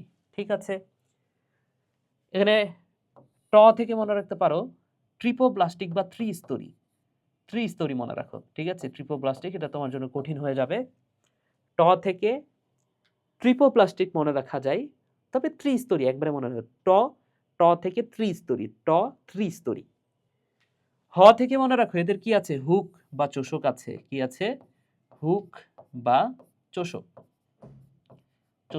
যোগ দেখো না, যোগ যদিও এই পর্বে প্রাণী না, কৃমি, যে চ্যাপ্টা কৃমি এই পর্বে প্রাণী। তারপরেও যোগের ক্ষেত্রে তুমি যদি একটু দেখো, যোগ আমাদের দেহের সাথে আটকে যায় না চোষকের মাধ্যমে, তারপরে চোষকের মাধ্যমে কি রক্ত সংগ্রহ করে। তাহলে এই পর্বের প্রাণীরাও ঠিক সেম, এদের মাথায় কি আছে? চোষক আছে। চোষকের মাধ্যমে সে রক্তটা টেনে নেয়, বা খাবার যেটা পুষ্টি উপাদান সেটা কিন্তু টেনে নেয়। তাহলে হুক বা চোষক থাকে। ল থেকে মনে রাখতে পারো লার্ভা দশা বিদ্যমান, যেটা এখানে নাই, সো এটা না লিখি। ম থেকে মেসেনকাইম, এটাও লেখার দরকার নাই। ন থেকে মনে রাখতে পারো এই পর্বের প্রাণীরা নরম, এবং স থেকে দুইটা কথা মনে রাখো। স থেকে প্রথম কথাটা হচ্ছে শিখা কোষ আছে এদের, শিখা কোষ বা ফ্লেম সেল বলতে পারি, ফ্লেম সেল, শিখা কোষ বা ফ্লেম সেল। আর স থেকে আরেকটা কথা মনে রাখো, সংবহন ও শ্বসনতন্ত্র অনুপস্থিত। তাহলে এই দুটা কথা আমি বলতে পারি। তাহলে দেখো, প্লাটিহেলমিনথেস পতে পরজীবী, টতে ট্রিপোপ্লাস্টিক বা ত্রিস্তরী, হতে হুক বা চোষক, নতে নরম, শতে শিখাকোষ এবং সংবহন ও শ্বসনতন্ত্র অনুপস্থিত। আশা করি বুঝতে পেরেছ। তাহলে এখানে দেখো তো ভাইয়া, আমরা এবার পারবো না। প্লাটিহেলমিনথেস, এখানে প্লাট মানে তো চ্যাপ্টা, তার মানে কি এরা হচ্ছে চ্যাপ্টা কৃমি। চ্যাপ্টা কৃমি তার মানে কি এরা হচ্ছে চ্যাপ্টা কৃমি, ভালো কথা। এরা উভলিঙ্গ। বহিঃপরজীবী বা অন্তঃপরজীবী, ওই যে পরজীবী আমরা পড়ছি। দেহটা কিউটিকল দ্বারা আবৃত, এটা একটু মাথায় রাখতে হবে, কিউটিকল দ্বারা আবৃত, এটা পরীক্ষা আসে। এদের দেহে চোষক বা আংটা থাকে, ওই যে চোষক বা হুক বা চোষক বলছি, বা আংটা বলতে পারো, চোষক বা হুক বা আংটা যাই বলি। দেহে কি আছে? শিখা কোষ বা শিখা অঙ্গ নামে বিশেষ অঙ্গ থাকে, যেটা রেচনতন্ত্র। তোমাকে বলবে যে শিখা কোষ কি রেচনতন্ত্র নাকি সংবহনতন্ত্র নাকি কি, আসলে এটা হচ্ছে রেচনতন্ত্র। পৌষ্টিকতন্ত্র, এই যে এখানে আমরা পড়ছি না সংবহন ও শ্বসনতন্ত্র, আচ্ছা এখানে সংবহন শ্বসনতন্ত্রের কথা বলা নাই, পৌষ্টিকতন্ত্র বলা আছে। তাহলে এটা তুমি যে প দ্বারাই মনে রাখতে পারো যে পৌষ্টিকতন্ত্র অনুপস্থিত বা অসম্পূর্ণ, ঠিক আছে। বা তুমি এটাও মাথায় রাখতে পারো, সমস্যা কি, সংবহন এবং শ্বসনতন্ত্র, এটাও তো সঠিক কথা, সংবহন শ্বসনতন্ত্র অনুপস্থিত। আর এখানে বলা আছে পৌষ্টিকতন্ত্র অসম্পূর্ণ বা অনুপস্থিত, যাই বলি, ঠিক আছে। তাহলে এই যে প্লাটিহেলমিনথেস আমরা পড়লাম, এর পরের পর্বটা হচ্ছে নেমাটোডা। এখন এখানে নেমাটোডা, এটাকে অনেকে এই নেমাটোডাকে নেমাটোডা না বলে বলে নেমাথেলমিনথেস। কেন বলে এটা নিয়ে আমি কথা বলতেছি, দেখো। তাহলে পর্ব 3 নিয়ে তো আমরা পড়লাম। পর্ব 3 এর নাম কি ছিল ভাইয়া? Platyhelminthes, right? এটা হচ্ছে প্লাটিহেলমিনথেস।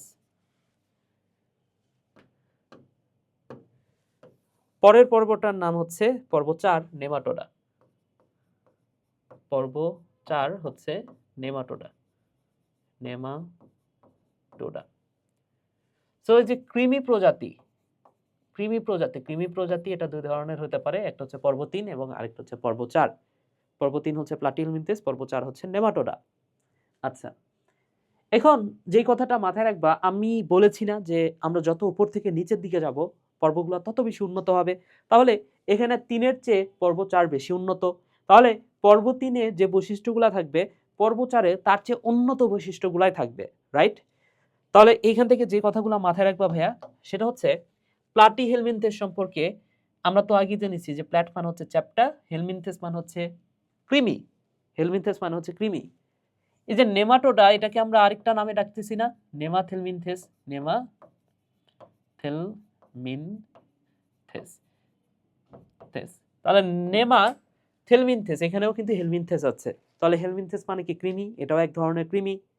তাহলে এটাকে আমরা বলতেছি চ্যাপ্টা কৃমি, এটাকে আমরা বলতেছি চ্যাপ্টা কৃমি। আর এই যে কৃমি, এখানে নামের মধ্যে আছে নেমাট। নেমাট কথাটার অর্থ হচ্ছে সুতা, তাহলে এটাকে আমরা বলতে পারি সুতা কৃমি। এটাকে আমরা বলবো সুতা কৃমি, ঠিক আছে। এবার যদি তোমাকে একটা প্রশ্ন করি, বলো তো ভাইয়া, সুতা আর ফিতা এই দুটার মধ্যে গোল কোনটা? সুতা গোল নাকি ফিতা গোল? তোমরা যদি সুতা আর ফিতা চিনে থাকো, ফিতা হচ্ছে চ্যাপ্টা হয়, ফিতা ফিতা কিন্তু গোল হয় না, ফিতা হচ্ছে চ্যাপ্টা হয়, আর সুতা হয় গোল। তাহলে যে সুতা কৃমি, এটাকে আমরা আরো একটা নামে ডাকতে পারি, এটাকে আমরা বলতে পারি গোল কৃমি। কি নামে ডাকতে পারি? গোল কৃমি বলে ডাকতে পারি। আর এখানে যে ফিতা চ্যাপ্টা কৃমি, তার আরেকটা নাম আমি বলতে পারি, এটা হচ্ছে ফিতা কৃমি। ফিতা কৃমি, ঠিক আছে ভাইয়া? ওকে, ঠিক আছে। এইবার আসো, আরো কিছু বৈশিষ্ট্য আমাদের জানতে হবে এখান থেকে। যেমন প্লাটিহেলমিনথেস, এটার যে উন্নত হচ্ছে নেমাটোডা। যেহেতু এটা উন্নত, নেমাটোডা যেহেতু উন্নত, আমি যদি তোমাকে বলি, বলো তো ভাইয়া, একলিঙ্গ আর উভলিঙ্গ কোনটা বেশি উন্নত? একলিঙ্গ হওয়া বেশি উন্নত নাকি উভলিঙ্গ হওয়া বেশি উন্নত? অনেকের কাছে মনে হতে পারে যে ভাইয়া উভলিঙ্গ নামটা শুনতে শুনতে একটু বেশি বেশি মনে হচ্ছে, এটা মনে হয় উন্নত না। দেখো, মানুষ আমরা কি একলিঙ্গ নাকি উভলিঙ্গ? আমরা একলিঙ্গ। মানুষ তো সবচেয়ে উন্নত বৈশিষ্ট্য সম্পন্ন প্রাণী, তাই না? তাহলে আমরা যেহেতু একলিঙ্গ, তার মানে কি একলিঙ্গ এটাই হচ্ছে উন্নত বৈশিষ্ট্য। তাহলে বলো তো ভাইয়া, কোনটা একলিঙ্গ হবে? যেটা উন্নত প্রাণী, নেমাটোডা, এরাই হচ্ছে একলিঙ্গ, তাই না? সো কারা একলিঙ্গ এই দুটার মধ্যে? এই নেমাটোডা, এরা হচ্ছে একলিঙ্গ। কিন্তু এটা হচ্ছে উভলিঙ্গ, উভলিঙ্গ, ঠিক আছে। এরপরে যে কথাটা মাথায় রাখতে পারো, সেটা হচ্ছে এখানে শিখা কোষ আছে, শিখা কোষ আছে, আছে, এখানে শিখাকোষ নাই। এটা একটা কথা পার্থক্য মাথায় রাখতে পারো। দেন এখানে কি আছে? হুক বা চোষক আছে। হুক বা চোষক, এদের হুক বা চোষক নাই, এদের কি থাকে? ওষ্ঠ থাকে, ওষ্ঠ থাকে, ঠিক আছে? হুক বা চোষক নাই, কি আছে তাইলে? ঠোঁট আছে, ওষ্ঠ আছে। দেন এরা যেহেতু একলিঙ্গ, তার মানে কি এদের স্ত্রী পুরুষ আলাদা, নারী পুরুষ আলাদা, তাই না? পুরুষ যে কৃমি আর স্ত্রী যে কৃমি, এই দুটো আলাদা। তার মানে কি এদের মধ্যে যৌন দ্বিরূপতা আছে। কি বলতে পারি আমরা? যৌন দ্বিরূপতা আছে, দ্বিরূপতা আছে। কিন্তু এদের যৌন দ্বিরূপতা নাই, কারণ এরা উভলিঙ্গ। যৌন দ্বিরূপতা নাই, এরা হচ্ছে হিজড়া টাইপের বলা যায়। দ্বিরূপতা নাই, এ হচ্ছে বিষয়। ঠিক আছে ভাই? ওকে, তাহলে আমরা এখানে প্লাটিহেলমিনথেস সম্পর্কে পড়েছি, আমরা একটু নেমাটোডা সম্পর্কে তাহলে পড়তে পারি। নেমাটোডা, সো নেমাটোডা, নেমাট মানে হচ্ছে সুতা, এটাকে আমরা নেমাথিলমিনথেস বলতেছি, অর্থাৎ সুতা কৃমি নামে ডাকি আমরা এটাকে। তো এই যে নেমা, নেমা কথাটার অর্থ হচ্ছে সুতা। এই শব্দটা থেকে এই পর্বের নামকরণ করা হয়েছে। এই পর্বের অনেক প্রাণী অন্তঃপরজীবী হিসেবে অন্ত্র বা রক্তে বাস করে, ঠিক আছে? তাহলে এই পর্বের অনেক প্রাণী অন্তঃপরজীবী হিসেবে বাস করে। আর ওইখানে আমরা কি দেখেছি? অন্ত বা বহিঃপরজীবী। তাহলে অন্তঃপরজীবী হিসেবে অন্ত্র, তাহলে অন্ত্র, তাহলে অন্তঃপরজীবী হিসেবে অন্ত্রে বা রক্তে বাস করে। এ সকল পরজীবী বিভিন্ন প্রাণী ও মানবদেহে বাস করে নানা রকম ক্ষতি সাধন করে, যেমন গোলকৃমি। এই যে একটু আগে বলছি না যে এই সুতাকৃমি, এর আরেকটা নাম হচ্ছে গোলকৃমি, তাই না? তাহলে গোলকৃমি, ফাইলেরিয়া কৃমি, চোখ কৃমি এই পর্বের অন্তর্গত, ঠিক আছে? সো গোলকৃমির অপর নাম হচ্ছে অ্যাসকারিস, মানে বৈজ্ঞানিক নাম কি? গোলকৃমির বৈজ্ঞানিক নাম হচ্ছে অ্যাসকারিস। নামটা একটু মাথায় রাখতে হবে, অ্যাসকারিস। ঠিক আছে ভাইয়া? তাহলে এইখানে আমি একটু লিখে দিই বৈজ্ঞানিক নামটা। যেমন আমি যদি বলি ফিতাকৃমি, ফিতাকৃমি, ফিতাকৃমির বৈজ্ঞানিক নাম হচ্ছে টানিয়া, টানিয়া। হ্যাঁ, ফিতাকৃমির বৈজ্ঞানিক নামটা কি? এই যে দেখো, টানিয়া। আরেকটা হচ্ছে যকৃৎ কৃমি, ফাসিওলা, ঠিক আছে? তাহলে এটার উদাহরণ হচ্ছে একটা ফিতাকৃমি, টানিয়া, টানিয়া।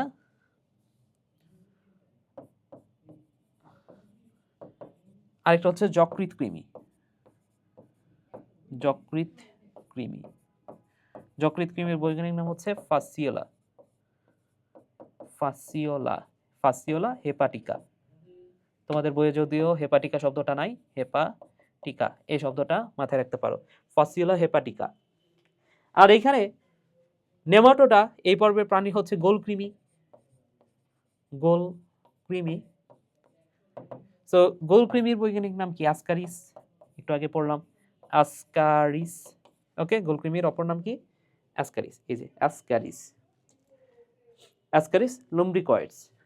আচ্ছা, তাহলে এটা কিভাবে মাথায় রাখতে পারো? আমি যেভাবে মাথায় রাখি, দেখো তানিয়া নামের মধ্যে কি আছে? টানিয়া বা তানিয়া যাই বলি, সো তানিয়া একটা মেয়ের নাম, আর মেয়েরাই তো ফিতা সুতা এই জিনিসগুলো সম্পর্কে ভালো জানে, তাই না? সো এই যে ফিতা কৃমির বৈজ্ঞানিক নাম কি? টানিয়া সোলিয়াম, টানিয়া। তোমাদের বইয়ে সোলিয়াম শব্দটা নাই, তানিয়া শুধু আছে। বা আমি এভাবে বলতে পারি, দেখো একটা চুইনগামকে আমি যদি টান দিই, টান দিলে কি সেটা ফিতা হয়ে যাবে না? একটা চুইনগামকে টান দিলাম, ফিতা হয়ে গেল। সো টানিয়া ফিতা বানাইলাম, এরকম ভাবে মাথায় রাখতে পারো যে টানিয়ে, টান দিলেই টানিয়া ফিতা বানালাম, এভাবে মনে রাখতে পারো। তাহলে ফিতা কৃমির বৈজ্ঞানিক নাম কি? টানিয়া। আর এই যে যকৃৎ কৃমি, হেপাট কথাটার অর্থ হচ্ছে যকৃৎ, তাহলে ফাসিওলা হেপাটিকা এটা হচ্ছে যকৃৎ কৃমির বৈজ্ঞানিক নাম, ঠিক আছে? ওকে, এবার আসো সাধারণ বৈশিষ্ট্য। সাধারণ বৈশিষ্ট্য, সাধারণ বৈশিষ্ট্য হচ্ছে যকৃৎ কৃমি, যকৃৎ কৃমি হচ্ছে দেহ নলাকার। যকৃৎ কৃমির আমি কি বলতে পারি? দেহ নলাকার, নলের মতো।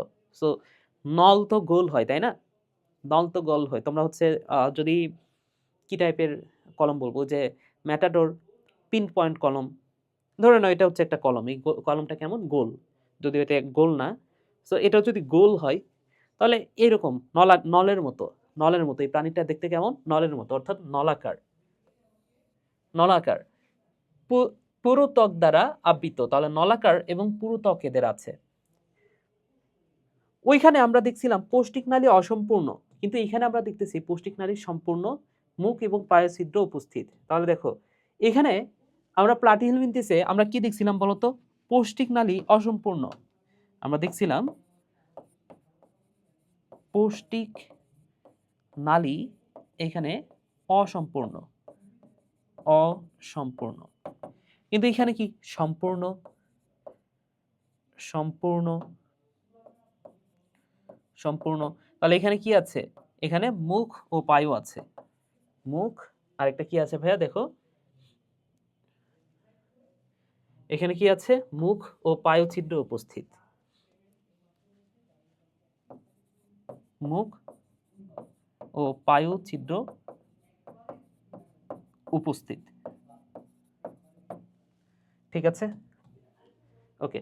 সংবহন এবং শ্বসনতন্ত্র অনুপস্থিত, যেটা ওইখানেও অনুপস্থিত ছিল, আমরা লিখছি, আমি লিখে দিছি, তাই না? এই যে সংবহন ও শ্বসনতন্ত্র এখানেও অনুপস্থিত, নেমাটোডাতেও অনুপস্থিত। এখানে যদি উল্লেখ করা নাই, নেমাটোডাতে উল্লেখ করা আছে, তো এখানেও মনে রাখো সংবহন ও শ্বসনতন্ত্র অনুপস্থিত, এখানেও অনুপস্থিত, ওকে, অনুপস্থিত। দেন সাধারণত এরা হচ্ছে একলিঙ্গ আর ওরা ছিল উভলিঙ্গ। দেহগহ্বর অনাবৃত ও প্রকৃত সিলম নাই। তাহলে এদের প্রকৃত সিলম নাই, এই কারণে তো এটাকে আমরা বলছিলাম সিউডোসিলোমেট। এটা হচ্ছে সিউডোসিলোমেট, আমরা পড়ছি না আগে? সিউডোসিলোমেট মানে কি? ভুয়া সিলম, সিলোমেট, অর্থাৎ এদের প্রকৃত সিলম নাই।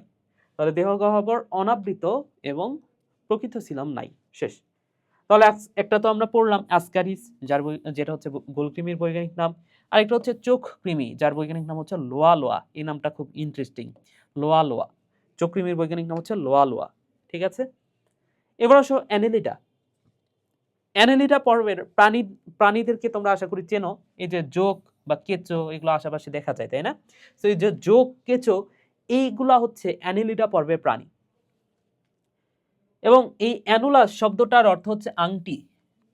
তো আংটি যেমন গোল হয়, হ্যাঁ, এই যে এই দেহটা তুমি যদি দেখো আংটির মতো কিছুটা, ঠিক আছে? এই যে দেখো এই দেহটা, ধরে নাও এটা হচ্ছে একটা কেঁচো, এটা হচ্ছে একটা কেঁচো, এবং কেঁচোর দেহটা তুমি যদি কাছ থেকে দেখো, কাছ থেকে দেখলে তুমি দেখবা যে এই দেহটা হচ্ছে যে এরকম এরকম খণ্ড খণ্ড, এর দেহে খণ্ডকায়ন দেখা যায়। তো এরকম খণ্ড আংটির মতো। সো আংটি যেমন এক একটা খণ্ড, অনেকগুলো আংটি যদি একটার সাথে আর একটা জোড়া দিতে থাকো, তাইলে ওই প্রাণীটার মতো দেখতে হবে কেঁচো। বুঝতে পেরেছো? তাহলে এই অ্যানুলাস শব্দটার অর্থ হচ্ছে আংটি। এই শব্দটা থেকে এই পর্বের নামকরণ করা হচ্ছে অ্যানেলিডা। তো এই অ্যানেলিডা সম্পর্কে, এই অ্যানেলিডার বৈশিষ্ট্যগুলো আমি এভাবে মাথায় রাখতে পারি। দেখো একটা রোমান্টিক ছন্দ, এভাবে পড়তে পারো। অতে অ্যানেলিডা, অতে মনে রাখো অনিল, একটা নায়কের নাম হচ্ছে অনিল, অনিল। সো অ্যানেলিডা থেকে মনে রাখো অনিল। এবং আরেকটা নায়িকা যার নাম হচ্ছে পড়শি। তাহলে এই যে অনিল আর পড়শি, এরা দুইজন বদ্ধ ট্রেনে, এরা দুইজন কোথায়? বদ্ধ ট্রেনে। ওই যে শাহরুখ খানের বিভিন্ন সিনেমা আছে না, ওই সিনেমাগুলোতে দেখবা যে নায়ক নায়িকা ট্রেনে উঠতেছে, বা নায়ক হাত বাড়াই দিচ্ছে, নায়িকা হাত ধরে ট্রেনে উঠে যাচ্ছে। সো এই যে অনিল আর পড়শি, এরা দুজন বদ্ধ ট্রেনে, এভাবে মাথায় রাখো। সো এটা দ্বারা কি বোঝাচ্ছি আমি? এখানে অনিল, অনিল থেকে মনে রাখো অ্যানেলিডা, অনিল মানে হচ্ছে অ্যানেলিডা। ঠিক আছে, পড়শিতে কি মনে রাখবা? প থেকে মনে রাখো প্যারাপোডিয়া, প্যারাপোডিয়া। স থেকে মনে রাখো, সি থেকে মনে রাখো সিটি, সি থেকে মনে রাখো সিটি। বদ্ধ মানে হচ্ছে বদ্ধ রক্ত সংবহন তন্ত্র, বদ্ধ রক্ত সংবহন তন্ত্র, রক্ত সংবহন তন্ত্র।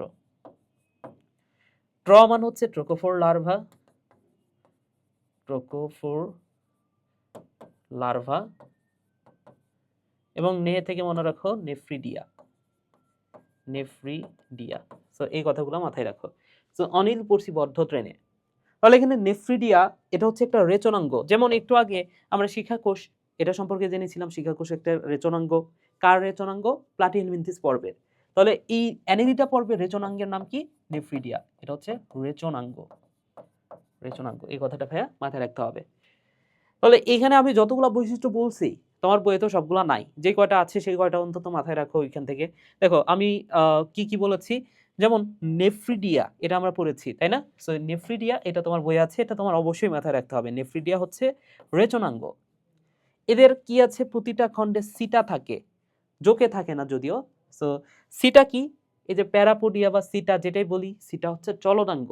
এই সিটা কি বলো তো ভাইয়া, সিটা বা সিটি আমি বলছি, যাই হোক সিটা বলতে পারো তুমি, তোমার বইয়ে যেহেতু সিটা লেখা আছে, তো সিটি না বলে তুমি বলতে পারো সিটা। সো সিটা কি, সিটা হচ্ছে চলনাঙ্গ, এটা চলাচলে সাহায্য করে, সিটা চলাচলে সাহায্য করে। এছাড়াও এদের দেহটা নলাকার, নলাকার তো এমনিতেই বুঝতে পারো। দেখো তো এই প্রাণীটা দেখতে, কেঁচো জোক এগুলো দেখতে কি নলের মতো না? জোক যদিও অতটা নলের মতো না, কেঁচোটা দেখতে কিন্তু নলের মতো। তার মানে কি, দেহটা নলাকার। এবং এখানে একটা গুরুত্বপূর্ণ কথা, কোটি কোটি % ইম্পর্ট্যান্ট, সেটা হচ্ছে খণ্ডায়িত। এর দেহটা, এই যে একটু আগে দেখালাম যে খণ্ড খণ্ড, এই দেহটা খণ্ড খণ্ড ভাবে গঠিত, খণ্ড খণ্ড, তাই না? আংটির মতো খণ্ড খণ্ড, এটাকে বলা হচ্ছে খণ্ডায়িত, খণ্ডায়িত। তাহলে তোমাকে যদি প্রশ্ন করে কোন পর্বের প্রাণীরা খণ্ডায়িত, অ্যানেলিডা, এই কথাটা মাথায় রেখো ভাইয়া। ঠিক আছে, তাহলে এই 3টা বৈশিষ্ট্য তো তোমরা জানো। এছাড়াও আরো 3টা এখানে কয়েকটা বৈশিষ্ট্য আমি বলছি। তো এগুলা তোমার মানে এগুলা লিখতেই হবে বিষয়টা এমন না, জাস্ট মাথায় রাখতে পারো। যেমন বদ্ধ রক্ত সংবহন তন্ত্র, এটা একটু মাথায় রাখতে পারো। তো লিখতে পারলে ভালো, না লিখতে পারলে কোনো প্যারা নেই, সমস্যা নেই। তবে ওই যে তোমার যদি কখনো এই বৈশিষ্ট্যগুলোর মধ্যে 2-1টা বৈশিষ্ট্য ভুলে যেয়ে থাকো, তাহলে কোথা থেকে লিখবা বলো তো? ওই যে একদম প্রথমে পড়ছি না আমরা, যে এরা ত্রিস্তরী, এরা ইউসিলোমেট, এরা অঙ্গতন্ত্রমাত্রার প্রাণী, ওইখান থেকে লিখতে পারো চাইলে। ঠিক আছে, তাহলে এই পর্বের প্রাণীরা কারা? কেঁচো, জোক। ঠিক আছে, ওকে। এবার আসো আর্থ্রোপোডা। আর্থ্রোপোডা পর্বের প্রাণী কোনগুলো? এখানে আর্থ্রোপোডা সম্পর্কে প্রথম যে কথাটা মাথায় রাখতে হবে, নামের মধ্যে আছে আর্থ্রো। এই আর্থ্রো শব্দটার অর্থ হচ্ছে সন্ধি, এবং নামের মধ্যে আছে পড, এই পড শব্দটার অর্থ হচ্ছে পা। তাহলে আর্থ্রোপোডা মানে কি? সন্ধিযুক্ত পা। যে সকল প্রাণীর পা সন্ধিযুক্ত তারাই হচ্ছে আর্থ্রোপোডা। এবং এই আর্থ্রোপোডা পর্বের প্রাণী, এটা হচ্ছে বৃহত্তম পর্ব, এটা হচ্ছে বৃহত্তম পর্ব, এই কথাটা ভাইয়া মাথায় রাখতে হবে। এবং সন্ধিযুক্ত পা মানে কি, তোমরা যদি মশার পা দেখো, মশার পা দেখবা যে ধরে নাও এটা হচ্ছে একটা মশা। এখন এই যে এখান থেকে পা শুরু হয়েছে, এই যে এইটা একটা খণ্ড, এখান থেকে এটা একটা খণ্ড, তারপরে এই যে এইটা একটা খণ্ড, এইটা একটা খণ্ড, এইভাবে এভাবে কয়েকটা খণ্ড মিলে একটা পা। ঠিক আছে, এই পাশে পা দেখবে, এই যে একটা খণ্ড, এই যে একটা খণ্ড, এই যে একটা খণ্ড, এই যে একটা খণ্ড, এভাবে কয়েকটা খণ্ড মিলে একটা পা। বা তুমি মশার কথা বাদ দাও, তেলাপোকার কথা চিন্তা করো, তেলাপোকার পা দেখবা যে অনেকগুলা খণ্ড মিলা গঠিত। এটা হচ্ছে, বা অনেকগুলো জোড়া দিয়ে গঠিত, সন্ধি কথাটার অর্থ হচ্ছে জোড়া। তাহলে আর্থ্রোপোডা মানে কি? সন্ধিযুক্ত পা, অর্থাৎ পাটা কয়েকটা জোড়া, কয়েকটা খণ্ড দ্বারা গঠিত। তাহলে এই দুটা পর্ব, এই শব্দ দুটি থেকেই এই পর্বের নামকরণ করা হয়েছে। এই পর্বটি প্রাণী জগতের বৃহত্তম পর্ব, এই কথাটা কোটি কোটি % গুরুত্বপূর্ণ। এবং এই পর্বটা থেকে সবচেয়ে বেশি প্রশ্ন আসে, অর্থাৎ এটা সবচেয়ে বেশি আসা প্রশ্ন কিন্তু এই আর্থ্রোপোডা পর্ব। এদের বহু প্রজাতি, এরাও কিন্তু অন্তঃপরজীবী, আরেকটা হচ্ছে বহিঃপরজীবী হিসেবে বাস করে। তাহলে যে অন্তঃপরজীবী, এটা আমরা কোথায় দেখেছি? অন্তঃপরজীবী এবং বহিঃপরজীবী, এটা কিন্তু আমরা দেখলাম আর্থ্রোপোডাতেও দেখেছি এই জিনিসটা, আবার প্লাটিহেলমিনথেসেও দেখেছি। Platyhelminthes, helminthes. কিন্তু তোমাকে যদি প্রশ্ন করে অন্তঃপরজীবী কারা, অন্তঃপরজীবী, শুধুমাত্র অন্তঃপরজীবী, সেটা কিন্তু নেমাটোডা, একটু আগে আমরা দেখেছি তাই না? নেমাটোডা। ওকে, তাহলে এই আর্থ্রোপোডা পর্বের প্রাণী কারা? যেমন তেলাপোকা, ঘাসফড়িং, মশা, প্রজাপতি, এগুলো হচ্ছে আর্থ্রোপোডা পর্বের প্রাণী, অর্থাৎ যেগুলো হচ্ছে পতঙ্গ। কীট পতঙ্গ চেনো না? পতঙ্গ, যেগুলা পতঙ্গ সব হচ্ছে আর্থ্রোপোডা। তো আমাদের চারপাশে তো পতঙ্গ অনেক, মাছি কি? পতঙ্গ। সো এই পতঙ্গ কি? আমাদের চারপাশে হাজার হাজার পতঙ্গ আছে তাই না? তাহলে এটা হচ্ছে সবচেয়ে বৃহত্তম পর্ব, এই কারণে বলা হচ্ছে বৃহত্তম পর্ব। তাহলে আরশোলা প্রজাপতি হচ্ছে এর উদাহরণ। এখন তুমি যদি একটা আরশোলা দেখো, আরশোলার এই যে এটা হচ্ছে মাথা, মাথার পরে এই অংশটুকু হচ্ছে বুক, দেন এখানে নিচের অংশটাতে থাকে পেট। আরশোলা দেখে যদি নাও বোঝো, প্রজাপতির ক্ষেত্রে দেখো তো ভাইয়া, বা মশার ক্ষেত্রে দেখো তো, মশার ক্ষেত্রে দেখছো না, ফার্স্টে থাকি যে এই ছোট্ট একটা মাথা, দেন এই পর্যন্ত হচ্ছে বুক, দেন একটা বড় পেট। তাহলে এই পর্বের প্রাণীদের অঞ্চল 3টা অঞ্চলে ভাগ করা যায়। আর্থ্রোপোডা পর্বের প্রাণীদের কয়টা অঞ্চল আছে? 3টা অঞ্চল। 3টা অঞ্চল কি কি? প্রথম অঞ্চলটা হচ্ছে মস্তক, এই অঞ্চলটা হচ্ছে মস্তক। পরের অঞ্চলটা হচ্ছে বক্ষ, তারপরের অঞ্চলটা হচ্ছে উদর। উদর, তাহলে 3টা অঞ্চলে বিভক্ত, মস্তক, বক্ষ, উদর।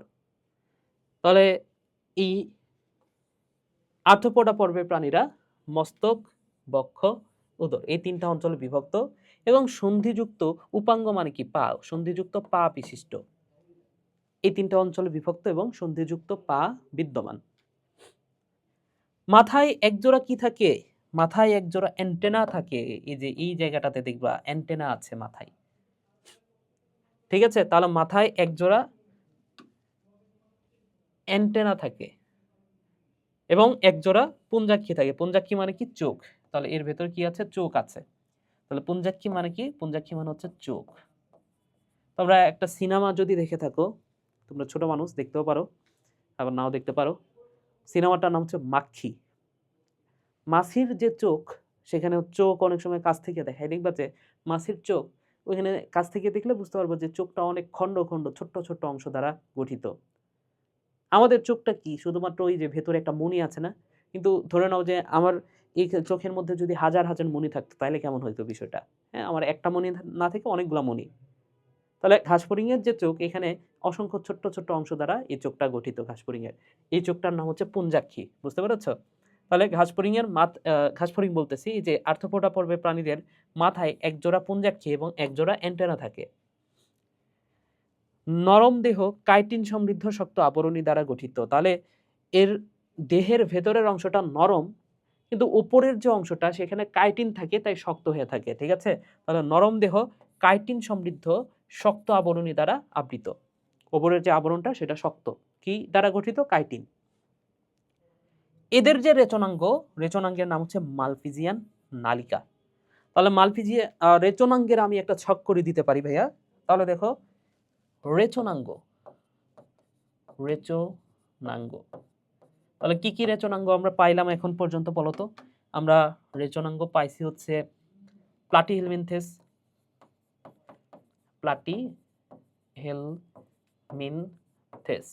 প্লাটিহেলমিনথেস পর্বের প্রাণীদের রেচনাঙ্গের নাম কি? শিখাকোষ বা ফ্লেম সেল, শিখাকোষ।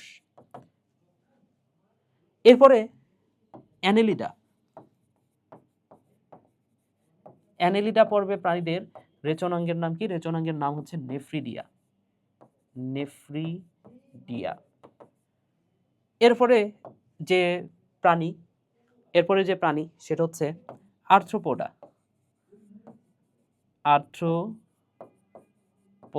সো আর্থ্রোপোডা পর্বের প্রাণীদের রেচনাঙ্গের নাম কি? মালপিজিয়ান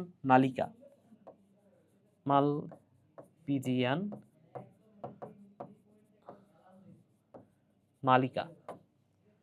কিন্তু আমি যদি বলি করডাটা পর্বের প্রাণীদের রেচনাঙ্গ কোনটা? আমি যদি বলি করডাটা পর্বের প্রাণীদের রেচনাঙ্গ হচ্ছে মালপিজিয়ান বডি। এ হচ্ছে বিষয়। ঠিক আছে? তাহলে করডাটা মানে কি? করডাটা মানে হচ্ছে মানুষ, আমাদের রেচনাঙ্গের নাম কি? Malpighian body. তো তুমি এখানে কনফিউজড হয়ে যেতে পারো যে তোমাকে অপশনে দিয়ে দিল যে আর্থ্রোপোডা পর্বের প্রাণীদের রেচনাঙ্গ কোনটা, অপশনে দিল মালপিজিয়ান নালিকা, মালপিজিয়ান বডি। তুমি বুঝতেই পারতেছো না কোনটা হবে। তো আর্থ্রোপোডা বললে বা তেলাপোকা বললে, ঘাসফড়িং বললে সেটা হবে মালপিজিয়ান নালিকা, আর যদি বলে মানুষ তাহলে মালপিজিয়ান বডি। ঠিক আছে ভাই? ওকে। এদের দেহে রক্তপূর্ণ গহ্বর হিমোসিল নামে পরিচিত। তাহলে এর দেহের ভেতরে কি থাকে জানো? এর দেহের ভেতরে গহ্বর থাকে। ধরে নাও এটা হচ্ছে একটা গহ্বর। এই গহ্বরের ভেতর কি আছে? রক্তপূর্ণ রক্ত থাকে। সো একটা ওয়ার্ড পড়ছো না, হিমোগ্লোবিন। আমাদের রক্তে কি আছে? হিমোগ্লোবিন আছে। তো এই যে হিম কথাটার অর্থ হচ্ছে রক্ত। নামের শুরুতে কি আছে? হিম। এই হিম শব্দটার অর্থই কিন্তু রক্ত।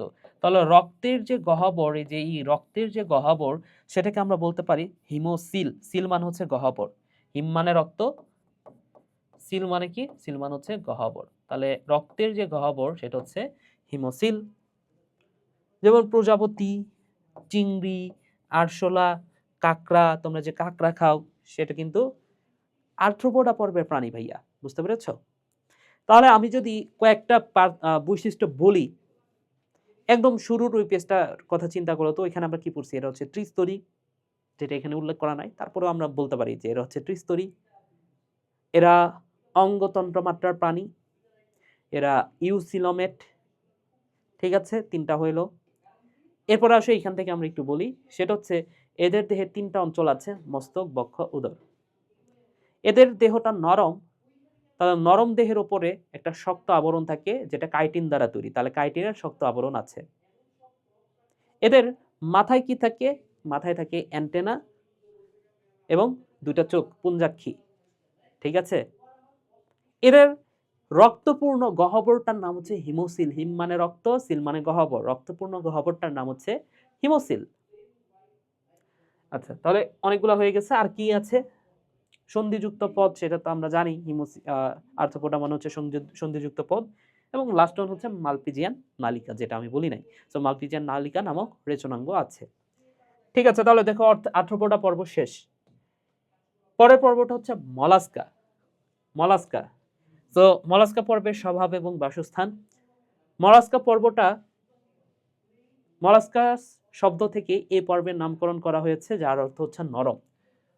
সো মলাস্কা পর্বের প্রাণীরা দেখতে কেমন হয়? নরম, যেমন শামুক, ঝিনুক। এর দেহটা একটু, এর বাইরের খোলসটার কথা বাদ দাও, প্রাণীটা কেমন? হাত দিবা, নরম, প্রচন্ড নরম। তো মলাস্কাস শব্দের অর্থ হচ্ছে নরম, কম্বোজ প্রাণী বলা হয় এদেরকে। এটি প্রাণী জগতের দ্বিতীয় বৃহত্তম। তাহলে প্রথম বৃহত্তম কে ছিল? আর্থ্রোপোডা। কিন্তু তোমাকে যদি বলে দ্বিতীয় বৃহত্তম পর্ব কোনটা? মলাস্কা। কোটি কোটি % গুরুত্বপূর্ণ। প্রায় সবাই সামুদ্রিক এবং সাগরের বিভিন্ন স্তরে বাস করে। সো সবাই সামুদ্রিক বললে ভুল হইতো, প্রায় সবাই সামুদ্রিক বলছে। তার মানে কি, কিছুটা স্বাদু পানিতেও বাস করে, যেমন স্বাদু পানিতে কিন্তু শামুক, ঝিনুক থাকে। আচ্ছা, প্রায় সবাই সামুদ্রিক, তবে সাগরের বিভিন্ন স্তরে বাস করে। তাহলে বাসস্থান এবং স্বভাব সম্পর্কে আমরা জানলাম। এবার আসো সাধারণ বৈশিষ্ট্য। প্রথম কথা, মলাস্কা শব্দটার অর্থ যেহেতু নরম, তার মানে কি, প্রথম বৈশিষ্ট্যটা হচ্ছে নরম। এবং এর দেহের বাইরে কি আছে? শক্ত খোলস আছে। কে না চেনে? একটা শামুক দেখলে তুমি বলতে পারবা প্রাণীটা হচ্ছে নরম, বাইরে একটা খোলস আছে, শেষ। পেশিবহুল পা দ্বারা এরা চলাচল করে। দেখো তো, এর কোনোভাবেও কি দেখতে, আমার পা আছে তাই না, কিন্তু এর কি কোনোভাবেও দেখতে মনে হচ্ছে যে পা আছে, যে পা দ্বারা চলাচল করতেছে? না। এদের যে পা, এই মাংস দ্বারাই চলাচল করে। দেহের যে মাংসটা, সেই মাংস দিয়ে চলাচল করে। তার মানে কি, মাংসল পথ বলা হয় এটাকে, বা পেশিবহুল পথ এখানে বলা হচ্ছে। তাহলে কি পথ বলা হচ্ছে? পেশিবহুল, পা দিয়ে চলাচল করে, ভালো কথা। এবং এদের তো শ্বাস প্রশ্বাস চালাতে হবে কিসের মাধ্যমে? ফুলকা বা ফুসফুসের মাধ্যমে। তাহলে ফুসফুস অথবা ফুলকার সাহায্যে এরা শ্বসন কার্য চালায়, যেমন শামুক, ঝিনুক। এগুলো হচ্ছে মলাস্কা পর্বের প্রাণী। ঠিক আছে, তাহলে মলাস্কা পর্বের প্রাণীদের বেশ কয়েকটা বৈশিষ্ট্য আমরা জানলাম। দেহটা নরম, দেহটা খোলসে আবৃত, ঠিক আছে। আচ্ছা, তারপরে এরা হচ্ছে ফুলকা বা ফুসফুসের মাধ্যমে শ্বসন রেচন চালায়। এবং এরপরে যে বৈশিষ্ট্যটা বলা যায় সেটা হচ্ছে এরা মাংসল পথ দিয়ে চলাচল করে, বা এদের যে পা, সেটা কিসের মতো? সেটা হচ্ছে এই যে পেশিবহুল পা, ঠিক আছে, পেশিবহুল পা বা মাংসল পথ এটাকে বলা হচ্ছে। তো আমি যেভাবে মনে রাখি, অবশ্যই এটা তোমাদের ছোট ক্লাসে এতগুলো বৈশিষ্ট্য দরকার নাই, আমি যেভাবে মনে রাখি সেটা হচ্ছে মনোহর। এই শামুক, ঝিনুক দেখতে কি অনেক সুন্দর না? এরা হচ্ছে অনেক মনোহর। তো এই মনোহর শব্দটা একটু মাথায় রাখো, বা আমি মাথায় রাখি, রাখলে সবগুলো বৈশিষ্ট্য মনে পড়ে। যেমন ম দ্বারা 4টা কথা।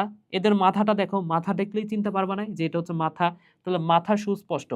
এর আগের যে পর্বগুলো আছে সেগুলোর মাথা দেখে কিন্তু তুমি সহজে চিনতে পারবা না। কৃমির মাথা দেখো তো, কোনটা কৃমির মাথা? তুমি কি বুঝতে পারবা? না, ভালো করে বোঝা যায় না। যোগ বা কেঁচোর মাথা দেখো তো, কেঁচোর মাথা কি তুমি চিনতে পারো ঠিক মতো?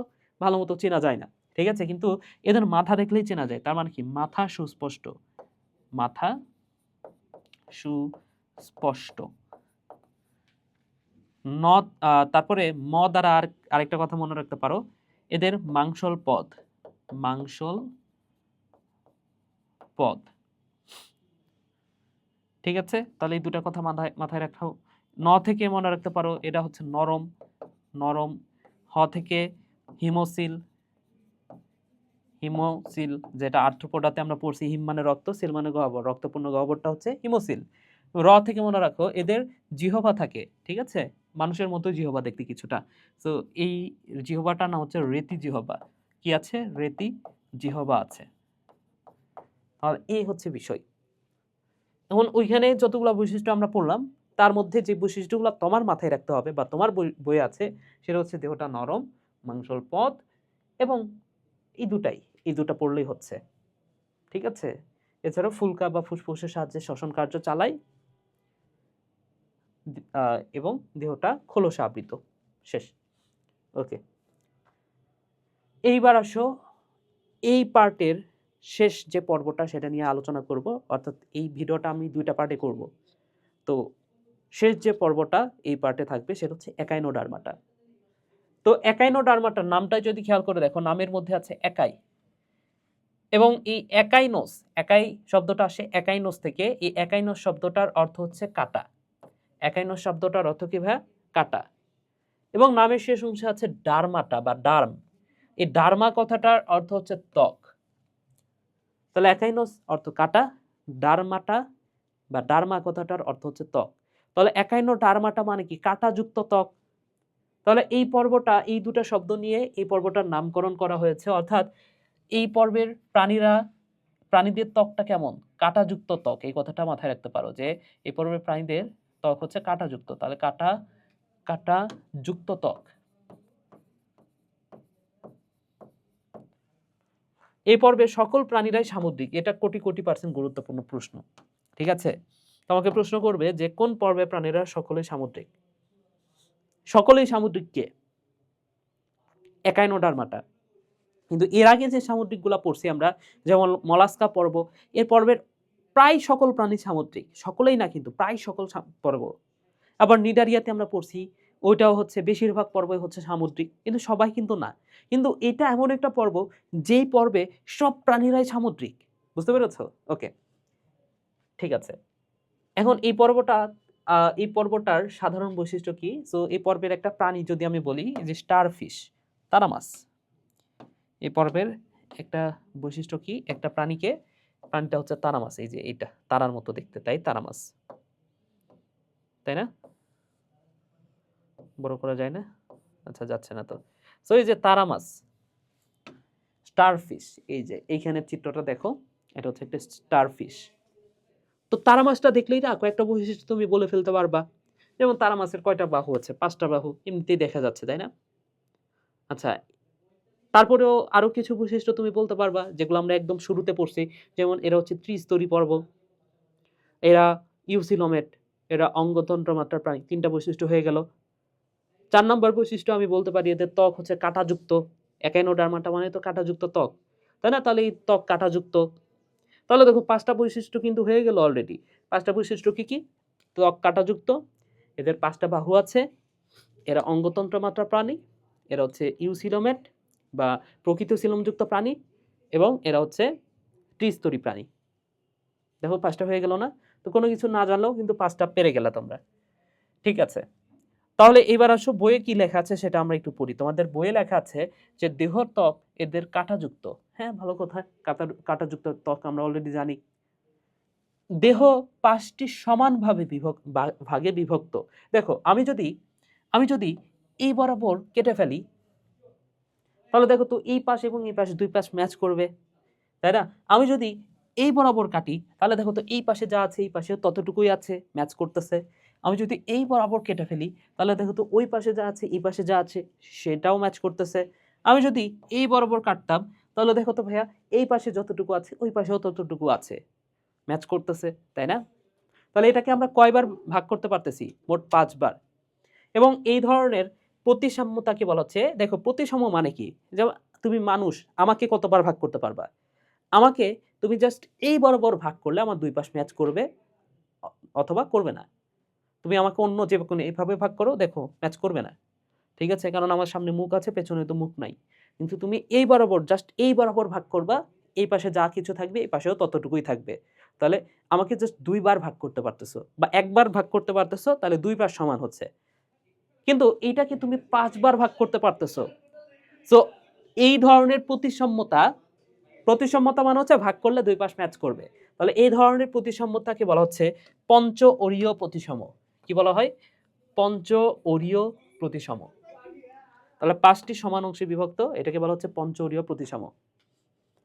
এদের স্পেশাল একটা জিনিস আছে, দেখো এরা যেহেতু সারা জীবন সমুদ্রেই কাটায়, পানিতেই কাটায়, এদের সকল প্রাণী সামুদ্রিক, তাহলে এদের একটা স্পেশাল সংবহন তন্ত্র থাকবে, সেটা হচ্ছে পানি সংবহন তন্ত্র। তাহলে এদের স্পেশালিটি কি ভাইয়া? যেটা কারো নাই, এদের আছে, সেটা হচ্ছে পানি সংবহন তন্ত্র আছে। নালীপদের সাহায্যে এরা চলাচল করে। নালীপদ মানে কি? নালীপদ মানে হচ্ছে, ধরে নাও তুমি হচ্ছে অক্টোপাস দেখছো না?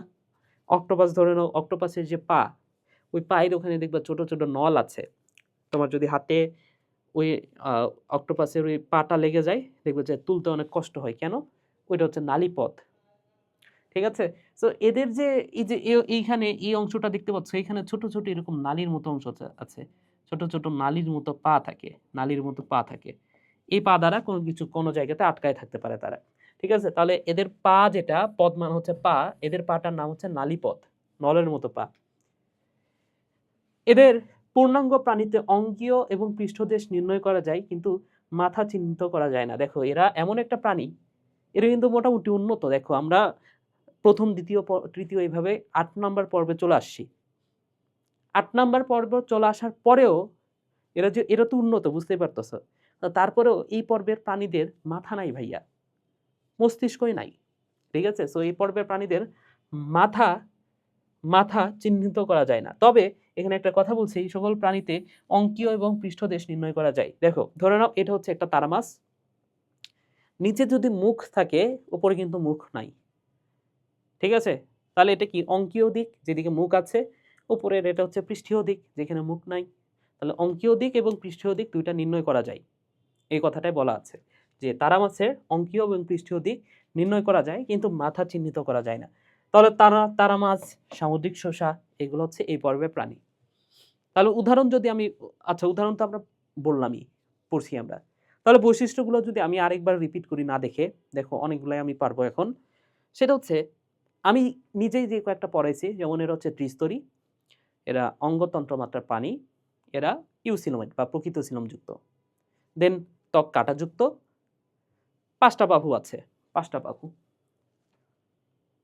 আচ্ছা, এরপরে এদের এদের যে সংবহন তন্ত্র, স্পেশাল একটা সংবহন তন্ত্র, সারা জীবন যেহেতু পানিতেই থাকে, পানি সংবহন তন্ত্র আছে। এদের যে পাটার নাম হচ্ছে নালিকাপথ, নালীপথ, নালিকা বলা নাই তোমাদের বইয়ে, নালীপথ আছে, সো নালীপথ। এদের অঙ্কীয় পৃষ্ঠীয় প্রান্ত আছে, তবে মাথা নাই। ঠিক আছে? আর কি আছে দেখো তো? হ্যাঁ, 5টা সমান ভাগে ভাগ করা যায়, তাই পঞ্চৌরীয় প্রতিসম। তাহলে উদাহরণটা কি? তারা মাছ, সমুদ্র শসা। তাহলে এই হচ্ছে একাইনোডার্মাটা পর্ব। তাহলে এর মাধ্যমেই আজকের প্রথম পার্ট, এই অধ্যায়ের ফার্স্ট পার্ট শেষ হলো।